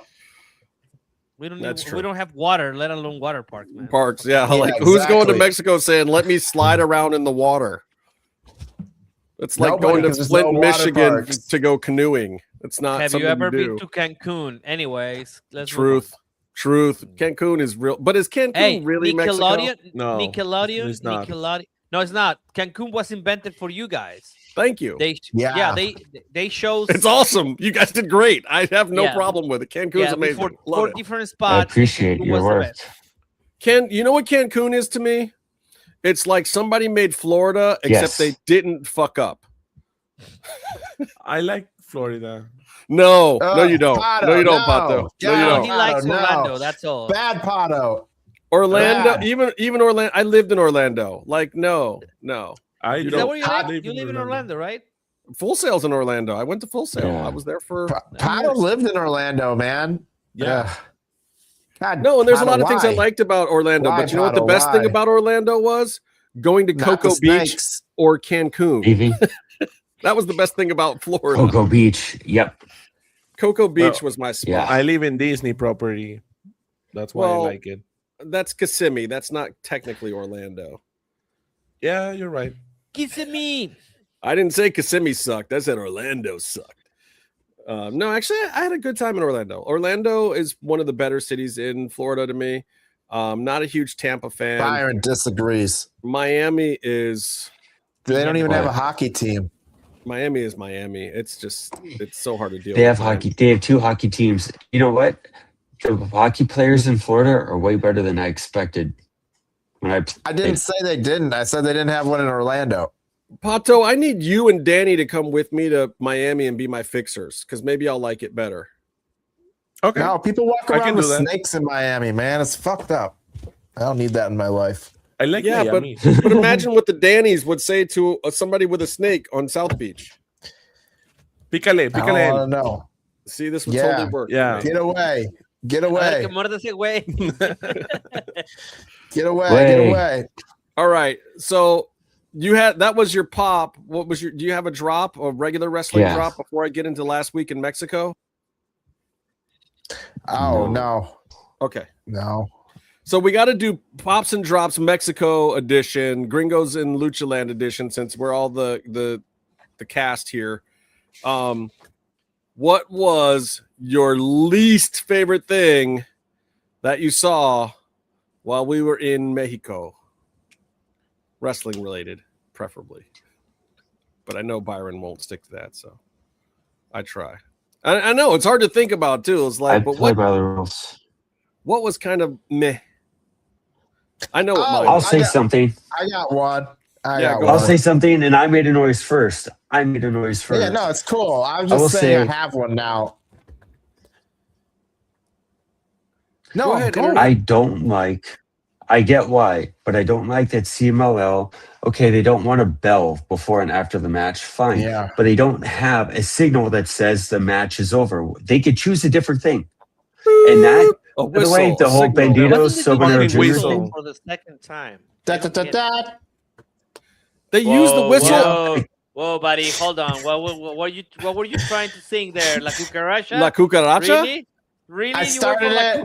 There's no roaches. There's no roaches in Arena Mexico. There's gatos.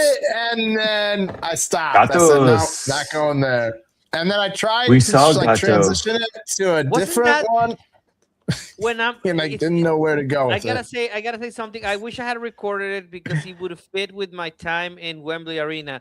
I always find like animals in arenas with wrestling. That's weird. Like I had the fox in Wembley, and now we had the cats, and they were going up the steps. It was crazy. I was like, wait, it was so cool. But this is what you get when you're in Arena Mexico all by yourself, you get to see the cats that live under the stairs.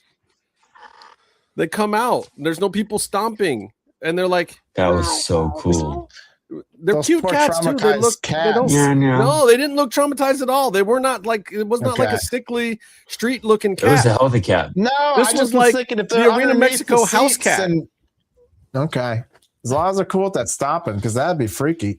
As a cat, I'm sure No, the no one cats was there. It was after cower in the hours. corner when it's a Friday night show. But they probably go out somewhere. I'm going to second this I hope one. so. I felt bad for Aubrey, who has refereed hundreds of matches down in CMLL and still keeps calling for the bell and then going, "Oh yeah, never mind." But then I thought about it, and then I will probably ask her about it. But I thought about like she cannot stop doing it because what if she doesn't do it in an American one because she's trying to get used to it? So she just goes like, Yeah, and actually it helped me because I knew when the Aubrey matches were over because she would look at the corner and go like this, except that corner is the Spanish commentary team. It's not ring bells or any of that shit. There's no one over there. She's just pointing at the announcers and then she's like, "Oh yeah," and it just raises the guy's hand. But I can't even tell you how many times there's like a 20-second lull where the crowd doesn't know what's going on. And we're talking about people that watch Lucha Libre all the time, and the finish was pretty clear, and you're still like, was that the end of the, especially for the submissions. You're like, oh God, yeah. Because they don't tap. It's when somebody gives up, but it's not, they don't tap in CMLL. They can, but they typically don't tap. They just say they quit or well, then the ref needs a camera. It's a verbal submission. Then the ref needs a mic so we can hear it. Well, it doesn't matter. That's how we do I quit matches up here, but down there you just verbally submit and the match is over. But the crowd, there's a 20-second lull where the crowd does not know that the match is over. And it happened, I think, 20 times while we were down there where we're all like, oh yeah, it's over. Okay, yay. And the whole crowd is that way. I mean, people who watch Lucha Libre all the time were that way. So I agree with Byron. That's a good drop. Who else got a drop? No, I'll give you mine. I'll give you my drop from last week. The Soberano Jr. versus Bandito mask debacle was my drop. Oh, man. Yeah. I just like. But that's also related to mine.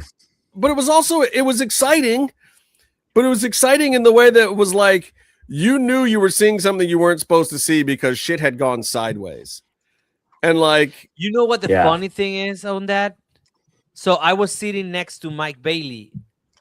Right. I saw you were on the other side. I got shots of you sitting with him, by the way. Yeah. And Mike Bailey goes like, well, last year it was a perfect show for us, meaning nothing went south. Right. And there's like, I wonder if this is going to be the same thing. Well, Mike, it did it. Let me tell you.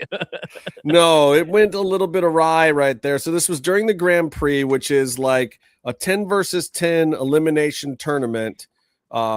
Where, you know, anybody gets pinned or submitted, they get eliminated from their team, from their side, and then whoever is the last person standing from either side is the winner of the Grand Prix. But also in Mexico, you can lose a match if you take off someone else's mask. That is an instant disqualification regardless of match type or match rule set. So this resulted in a double disqualification for both guys. I don't know exactly how it was supposed to go, but there was a bunch of mask switching, and then there was fan masks, and there's all sorts of pictures of Bandito's face completely exposed out on the internet now from it. Are they really? Yeah. Yeah. And that's not the way it was supposed to go down. Soberano ripped Bandito's mask and then didn't give him the other one, didn't do the trade spot, and then when they were head to head was kind of lifting him up and doing stuff that traditionally you're just not supposed to do unless you're in business for yourself. I'm sure Soberano probably got heat backstage. Maybe Bandito did too, but I think from my perspective of what I was seeing, Soberano seemed to be the one that was a little out of line or took it a little too far in the moment. But I mean, as much as it's exciting, and then now you're like, oh, they should have a mask versus mask match, or as much as it builds heat, at the same time, like the way that was done was genuinely disrespectful to the traditions. that's just not the way to build heat. That wasn't the way to do it. So that was the part I didn't like about it. It was a very purient moment of like, you're watching it because there's something awful going on that is kind of interesting, but at the same time, you feel really icky. Like it just made me feel icky, and I didn't like it at the end of the day. So that has to be my drop of the week, because it was the thing that stood out the most to me is like, this isn't right. That's it. That's all I got to say. I'll probably add a little bit here. I also think that the ending changed. Because I don't think you want to eliminate Bandido at that spot. Who's the captain of that team, too? Who's the captain Bandido. of the team. Yeah. So I'm sure that they would have done something.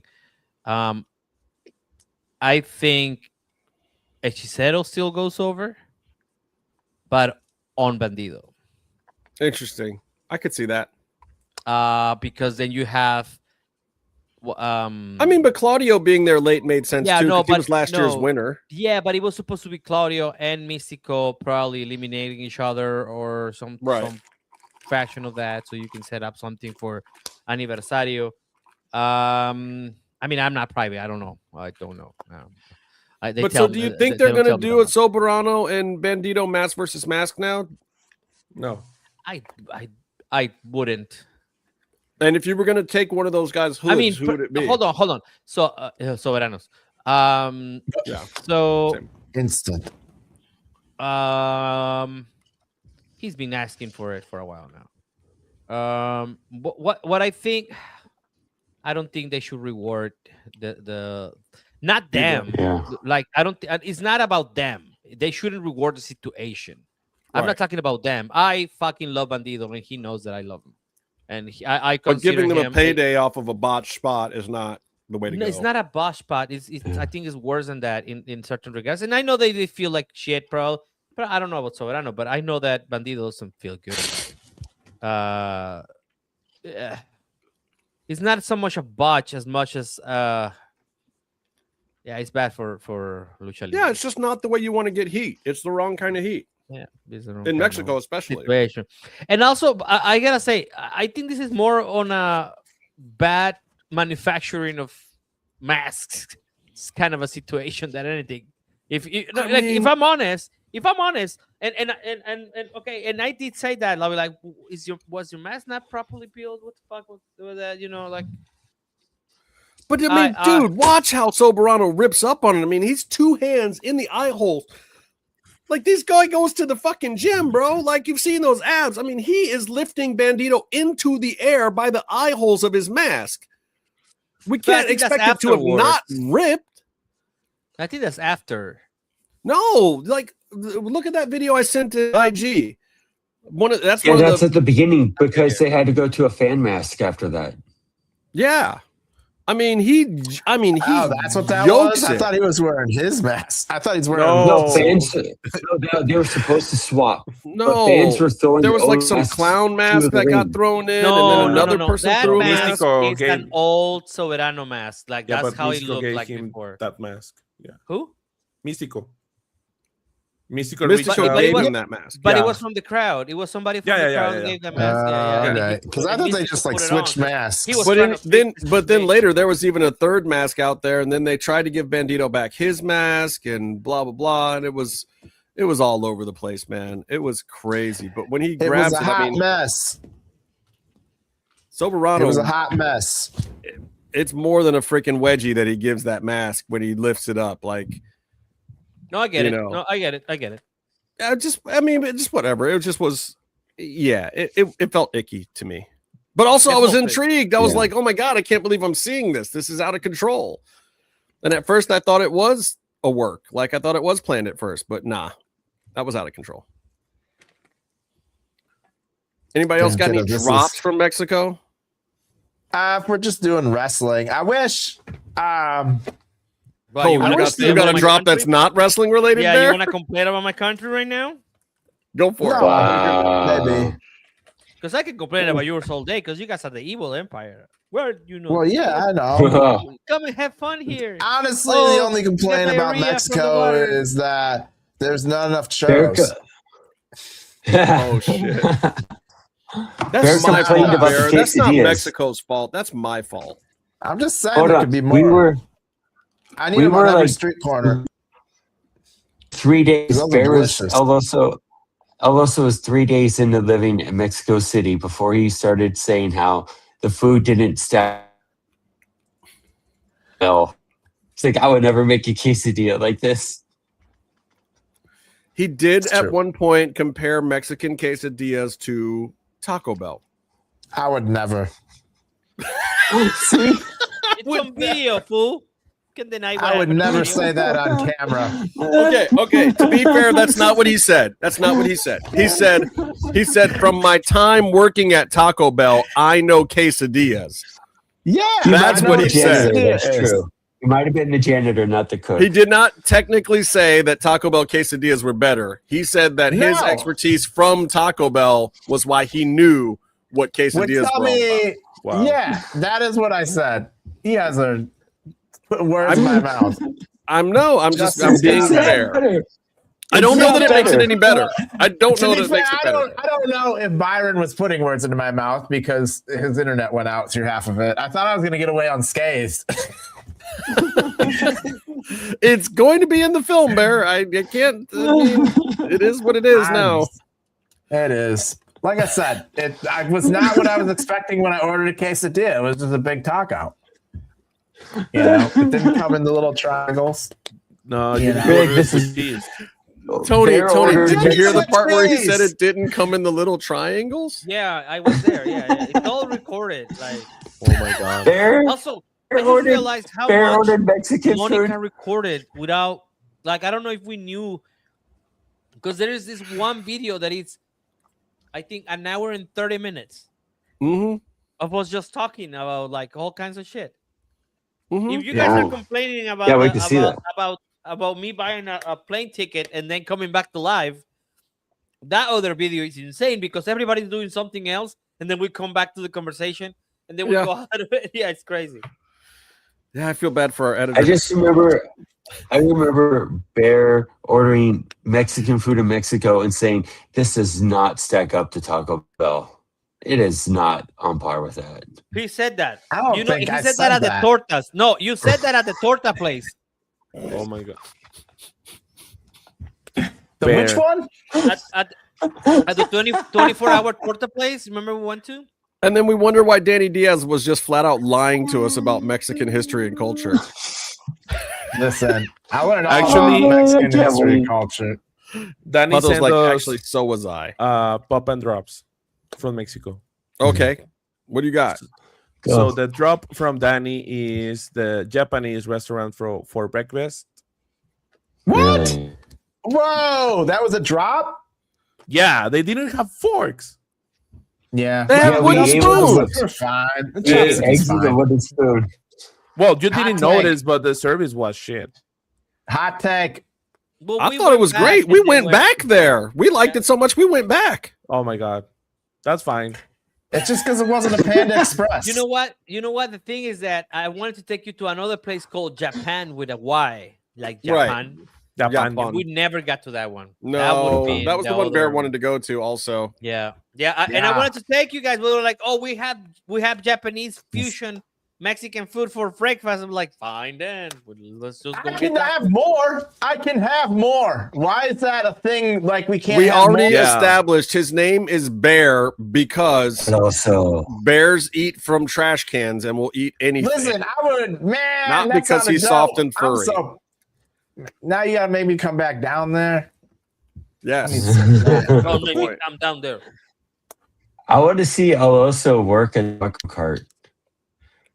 You know what? Take your Taco Bell expertise and make some real Mexican. We have to see. That's what we have to do. We have to get Bear. So for the sequel, Bear has to go and work a taco stand. Did you see how well that crumble cookie was doing? If somebody went down there and was just like white people taco night and then like package it like that and like it's like just the hard shells. Yeah, and just ground beef and like artistic. Yeah, it would do gangbusters or terrible, but no in between. What he's saying is, let's gentrify it even more. Let's open the Gringos tacos. Don't do no, it. that's not gentrification. Oh, God, no. Have you seen where they put Taco Bells in America? It's not in the nice white neighborhood. No, it's not gentrification. Taco Bell is. I'm saying like Taco Bell is hood. Artistic 10 Taco Bell. No, what you're saying, like, Bear, is to take our shittiest, lowest common denominator food and replace good Mexican food with shit. And put sour cream in everything. No, it's not just sour cream. It's sour cream from a caulk gun. Yeah, Paddle's already on board. He lived in Orlando for a year. He knows. I take it Coma dropped his daughter off already. Bandito! Okay. Any other drops? Any other drops from Mexico? Can I be sentimental for one moment? Yes, you can. Yeah. Go ahead, Bear. Destroy the moment. How much many pesos? No. Is $1? No, I'm actually on a wrestling drop related. 17. Oh, give it to us. That was kind of the point of the wrestling show that we do. I know. I was kind of bummed out that like they don't make as much like the women's matches felt like a huge lull in the shows. That's Arena Mexico, by the way. Arena Coliseo was not like that. Not Coliseo. Oh, got it. Okay. That kind of bummed me out a little bit just because like it was such a different like vibe. And like, you know, especially because I was excited to see Persephone in CMLL. I thought she would get like a really big pop, you know, and she got like she does. But yeah, you know, I think it also I think hurt the Willow and Mercedes build a little bit because like I didn't even really hear that many CEO chants. So then that build kind of felt, I don't know what it looked like on television necessarily, but then it felt like, oh, there's this lull in the crowd here was we're trying to build this big match for the pay-per-view. And so that was, I guess, my only real drop. No, I think that's valid. Kept and it's a complaint I've heard from a lot of people that Arena Mexico especially is very fickle with the women's matches. Sometimes they pop, sometimes they just don't care. And it wasn't like some bathroom break match. There wasn't like a ton of people running for the doors or anything either. They just don't get as excited in Arena Mexico about the women's matches sometimes. But there's other times when they do get big pops, and it's really random and weird to me. I don't know. Tony, maybe you have more insight on it, but it seems like it's just a fickle traditional crowd. Will back me up on this. Remember the Alto Voltaje Championship match?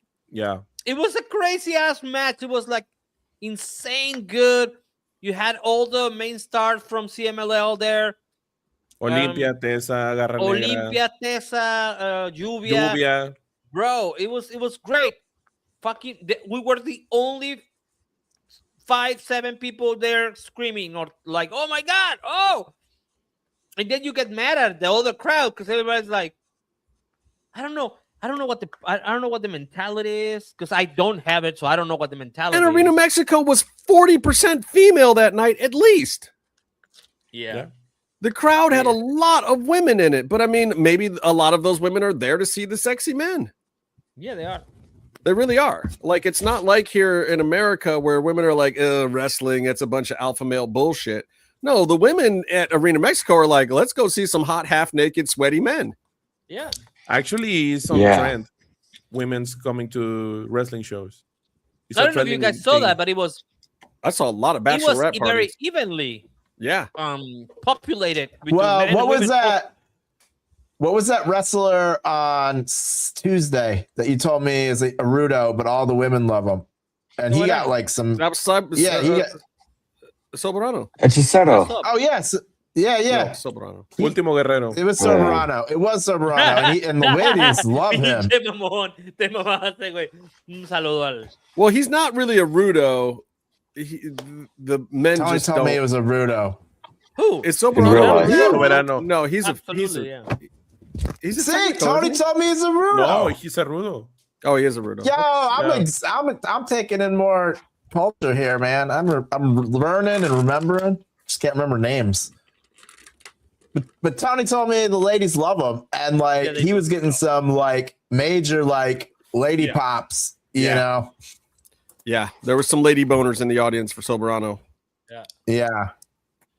No, I think that's a pretty good drop, though. I agree with you. I was very disappointed at times with the reception that some of the women's matches got on regular CMLL cards and the AEW card.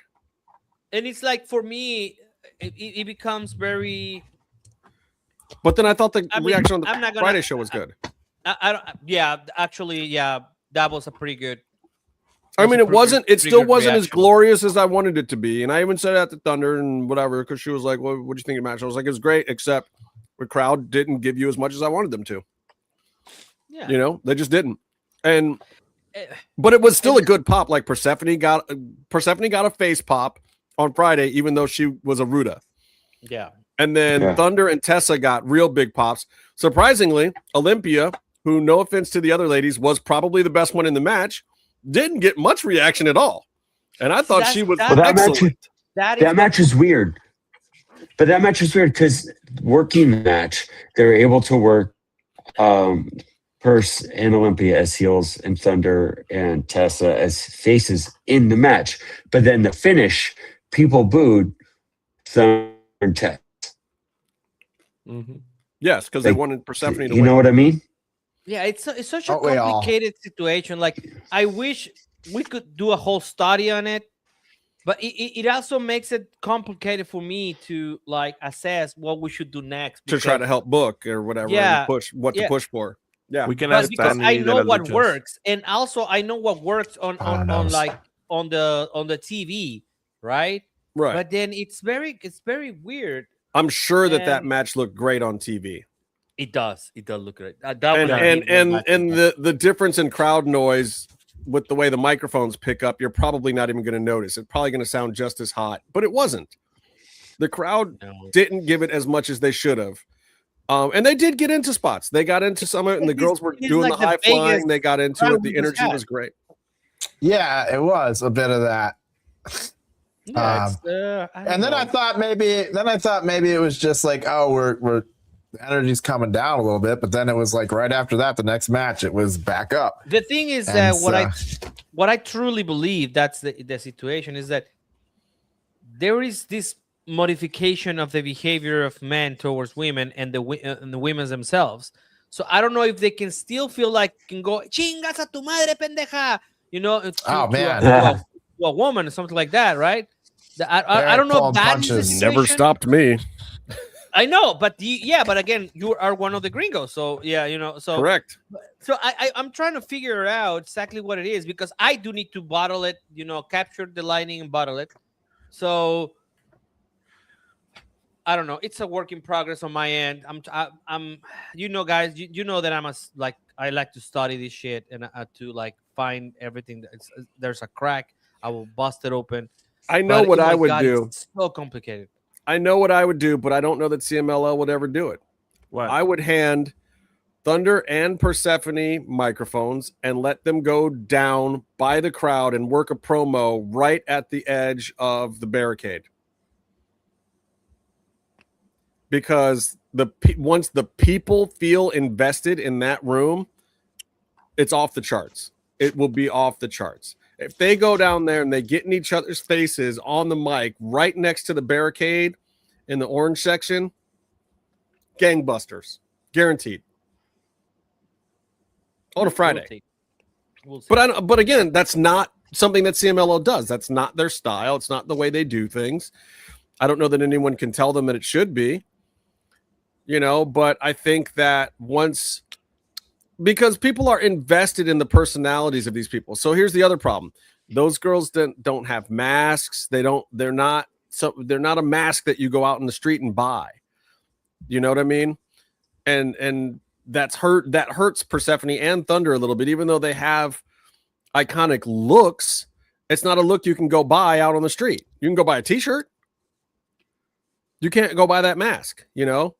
And so with that being the case, to me, you have to replace that fact with some other part of the culture so that people connect with them both.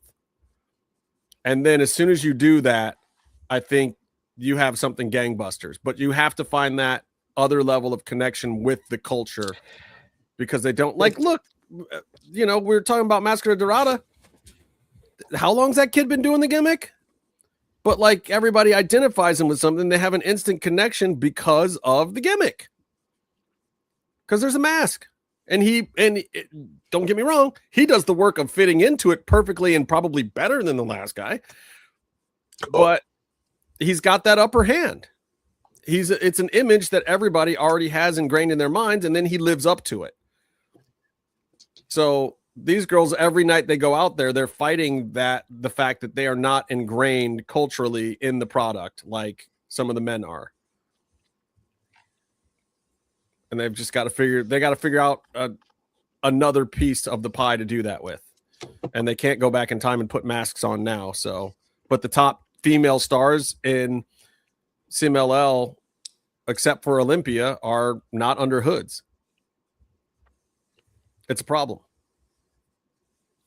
Anyway, any other drops from last week? Because I know we got lots of good stuff. I didn't give mine. Oh, give it to us. What you got? It's not really a wrestling.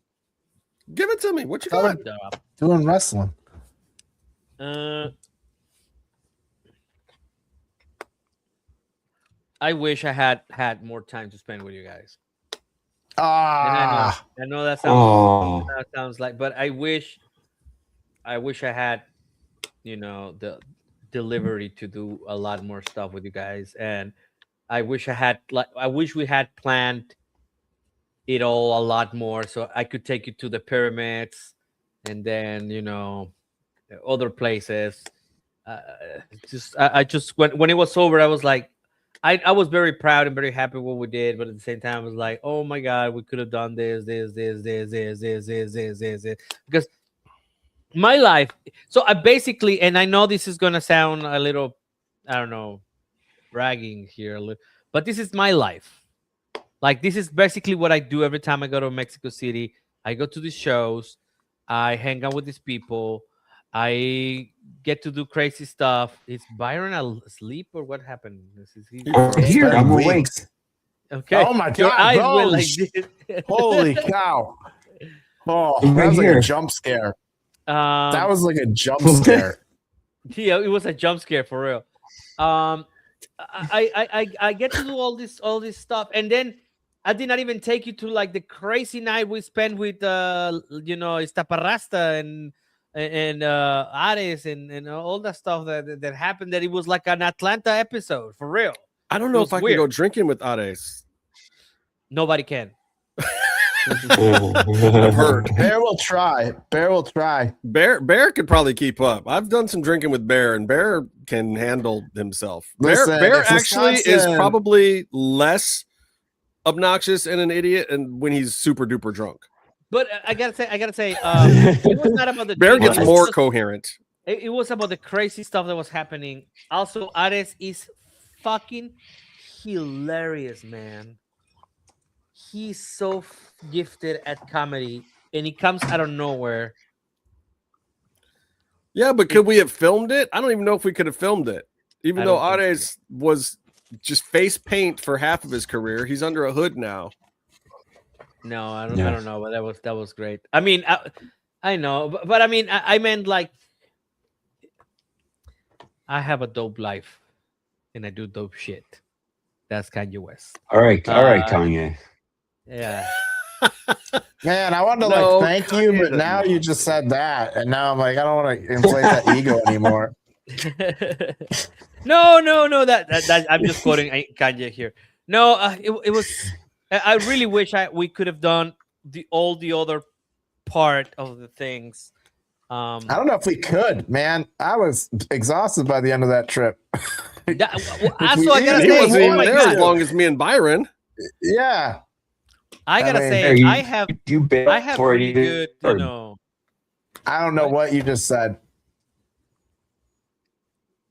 Is Byron gone again? He's gonna before it even got hard up there. Right here. I'm right here. I mean, but I gotta say, I have pretty good. He did it again. You gotta stop doing that. And also, it looks like he's in like what's it called? Back rooms. Look at that shit. Look at the lighting in the back rooms. Oh shit, that's so funny. It's all green and shit. Yeah, I just wish I had more time, but I guess God will give us more time to hang out, guys. This is true because it's not just Bandito's eyes that are dreamy. He is a very dreamy guy. He's super duper dreamy, and he knows it. So we don't talk to him about it. Never tell Bandito how dreamy he is because he'll just go. And then the ladies will go, oh. They made a T-shirt about it. Yeah. Yep. They made a T-shirt. That whole scene they did on AEW last week El Guapo. where he flashed the face was not a work. I think that was a shoot. I think that was the first time Hangman seen his face and was like, oh, I'm in love. I'm so happy you're my trios partner. I think it was all a shoot. All right. You guys ready for some pops? Pops. You guys probably know mine. It's not Kyle Fletcher versus Mike Bailey. That would be close. It's not Kyle Fletcher versus Máscara Dorada, even though that is the mask that I now own and also was the mask that was used in our interview. But that was a fucking hell of a match. It is Máscara Dorada versus Commander from the Friday show where Mel won the belt. Holy shit buckets. Like, you want to talk about the audience just losing their mind, stomping on the chairs and the seats, and like when Commander runs the ropes and does the flips, there was no sound. There was no sound. There was also no gravity. And then all of a sudden, there was sound and there was gravity. And it was the biggest uproar that you ever heard inside a 10,000 seater before in your life. It sounded like louder than anything that I heard at All In or WrestleMania 40 or, you know, World Cup matches or the World Series that I was at or any, like, it was the loudest athletic event moments that I've ever heard were during that match. And Máscara Dorada, and that was when I was like, dude, this is my fucking guy. This is the guy. Tony, we're getting an interview with this guy, right? And Tony was like, oh yeah, I think we can get him. I was like, we have to get this guy. This guy is the thing. And kudos to Commander too. Like, you know, known Commander for 3.5 some odd years now, and he is excellent. And I don't understand why he's still as underrated as he is, like why he's not in the discussion more. Because like the things that he's doing are just at the top of the game, and he's not fucking himself up doing them like Vikingo or some of these other dudes, or even Laredo or some, you know, he's at that level, but not getting fucked up. Let me knock on wood right now because I don't want my man to get fucked up next week. This is not a Road Dogg thing, or a Tommy Dreamer thing, or anybody else that I've gotten fucked up. No, like just it absolutely has to be. And it was one of the first things we saw. And it lasted with me the whole week and a half that we were there. Just absolutely hands down amazing. So many runner-up moments, so many other potential pops, but that was the biggest of the big for me. Like changed the way that I watch wrestling in Lucha Libre to see that match live. That's mine. Who else has a pop? I would say the Edge pop Dynamite was a once in a lifetime thing, but I would say my pop would be being there for the Mystico pop. I think that was just extremely special. Yeah, getting to see it in Arena Mexico. I mean, the Edge pop was still bigger though. Yeah, so it was. Quick but story. The Coke got a bigger pop than Mystico. Quick story. I was so Dani La de las Luchas wanted to have a DVD signed from Edge, and so I went and talked to him, and I was like, "Hey, Señor Edge, Señor Cope, if you're at AEW, Señor Cope, could I please have this signed for my friend because it's a bootleg DVD. It's not even an actual DVD." Nothing is more Mexican than going in to see Adam Copeland and bothering him to sign some shit that ain't even official merch. Well, it's not official. I explained to him. It's a SmackDown. I explained to him what is not what it was not a. And it was WWE shit too. Yes. This is SmackDown. It's you have it right. We gotta talk to Dani de las Luchas. What the fuck, man? Edge versus Taker. Edge versus Taker. Yeah, Bootleg. her favorite match. Yeah. All right. So I get it. It's once in a lifetime to get your favorite match autographed. All right. But you see, there was no coverage of WWE for a while on Open TV in Mexico. So the only way to watch it was going on the corner and getting a bootleg DVD the next day that it came out. Yeah. That was the only way to get shit here. So I go like, hey, so can you please sign this and explain everything to him? And he goes like, yeah, that's fine. And then I go like, but can you hold it when I take a photo of it? For some reason I said this. And he goes like, I don't do that shit. Come here. And he's just like, Tony, take a photo with me. And so in the way that I will tell the story for the rest of my life, Adam Copeland asked me to take a photo with him. So yeah, that's how it goes. He's a mark for you. Of course he is. It makes perfect sense. That's then Tony's pop of the week. What I said to him was, I'm wondering if your pop is going to be louder than Mystico's from last year, because that shit was magical. It was last year, though. That's crazy. Now, if you put those two side by side, hold on, I think Mystico is probably still going to win that. I've been to both, and I got to tell you something. I think was it was an eruption. It was insane. It was insane. It was insane. Well, we had barely gotten to our seats. I did not get up on my seat. The people like gravity pulling upwards was so strong that I was like, all of a sudden I was up like, oh my god! And we were trying to sing in English. Yeah. On these days in Spanish. Yeah. That's difficult. And then I went back after everything was over. I talked to him and I was like, I gotta say, man, I think that was a little louder than last year's Mystical Pop, and he was very happy about it.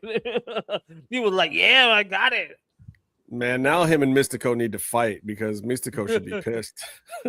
And Mystico actually got a couple of boos, by the way. Yeah, that was gonna be one of my pops.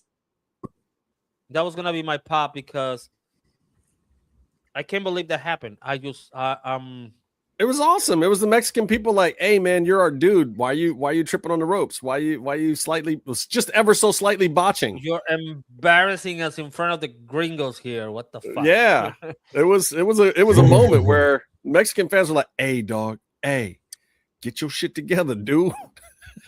They chin checked Mystico. It was incredible. Then he was in favor of Hechicero, which just makes everything right. Which made the whole week make perfect sense, though, because Hechicero winning the Grand Prix was also very close to one of my pops, but I still had to give it to that. I gotta say, and there are these little details that we might not. I think Byron is dying.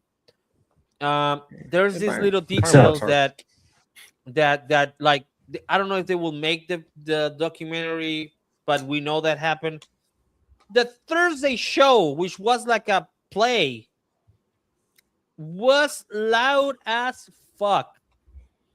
Oh yeah, because we were there interviewing Tessa, and then we walked past people there. Yeah, there was like less than your average AEW collision, and it was still deafening. None of the second tier was full. There's spotty seats on the first level open. It's the first Thursday show of the year. Wasn't well attended or advertised or anything. Didn't really matter. It was just like, some Gringos will still be in town. We'll take their money. We'll put on some luchas. And it was still just deafening. Amazing. Yeah. I don't know what else to add. Who else got a pop? Pato, you got a pop? Watching Mystico, watching Hechicero a lot of times this week. It was great. Yeah. Thank you for the autograph. Thank you for the hat. Oh, you got an Hechicero autograph? What'd you get autographed? A hat? I stole your hat, bro. I stole Justin's hat. That's what got. Yeah. No, I got it replaced. I stole Justin's hat because I had nothing else, and on my way in, I was gonna get like a shirt or something, but I really just got there in time. And yeah, I was and like, then hey, Tony was like, "Do you have something? Back. Do we have anything?" And I was like, "I got the CMLL hat," and I knew I could get another one. Oh, Tony bought me another one. Thank him. It's not me. I got him another one. Okay, thank you guys. But yeah. I think that I forgot about this trip. I realized that Hechicero is my favorite wrestler. I agree. I agree. Yeah, that was really cool. And also a pop is that this is my second Grand Slam, and I enjoy it more than the first one. Because I think it was better than the first one in a lot of ways. And plus, you didn't have to listen to Hangman Page cut a 15-minute Spanish promo. But now I knew who were I was disappointed I didn't get Back it. then I didn't know. Could have been a 3-hour show. Yeah. We're just one Hangman promo away from a 3-hour show. I don't know why you guys are so surprised about the 3-hour show. I came back from and I said, who's surprised? A 20 to 25-minute overrun. The show was 2.5 hours. So I was right on schedule. Just maybe I missed it by like 4 minutes. It was 2 hours and 54 minutes long. Yeah, it was okay. My pop was watching all the Danis react to the fork in the head. Yeah, that shit was hilarious. Oh yeah, they all sat next to each Did other. Dani de las Luchas lose Las Luchas her lunch? Yeah. Yeah, she wasn't happy about it. She was shocked. I was that was fun for me. I wish I'd been sitting next to her because I would have started. I looked over and I was like, "Oh, these guys are like, this is like, whoa, what is happening?" I was like, "Yeah." No, because Bear was sitting right next to her, right? Is that how it was? We said so weirdly. We probably could have planned that a lot. We were in a rush. Yeah. Yeah. Bear also ran over most of us to get to the seats, which is why he was sitting so far in. No, I'm sorry for the tickets, right Bear. In the middle because I wanted to do that, but then I was like, "Oh, there's people in front of me. I shouldn't barrel over them to get to the better he seats." Didn't barrel over the girls because he didn't want to be rude, and he didn't barrel over Pato because Pato is twice his size and would have kicked his fucking teeth in.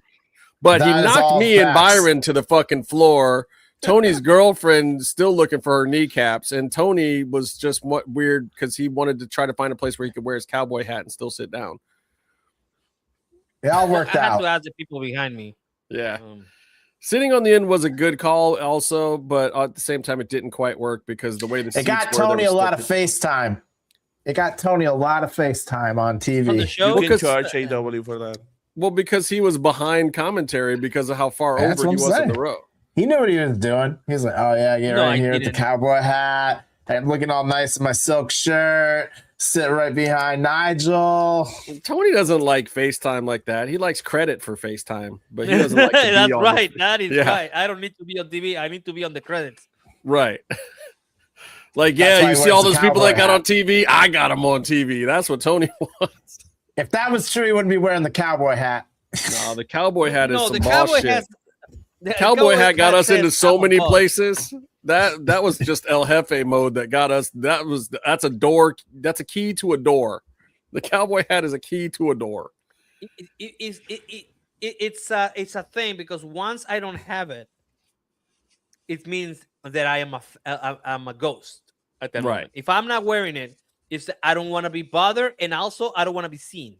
That's what it means.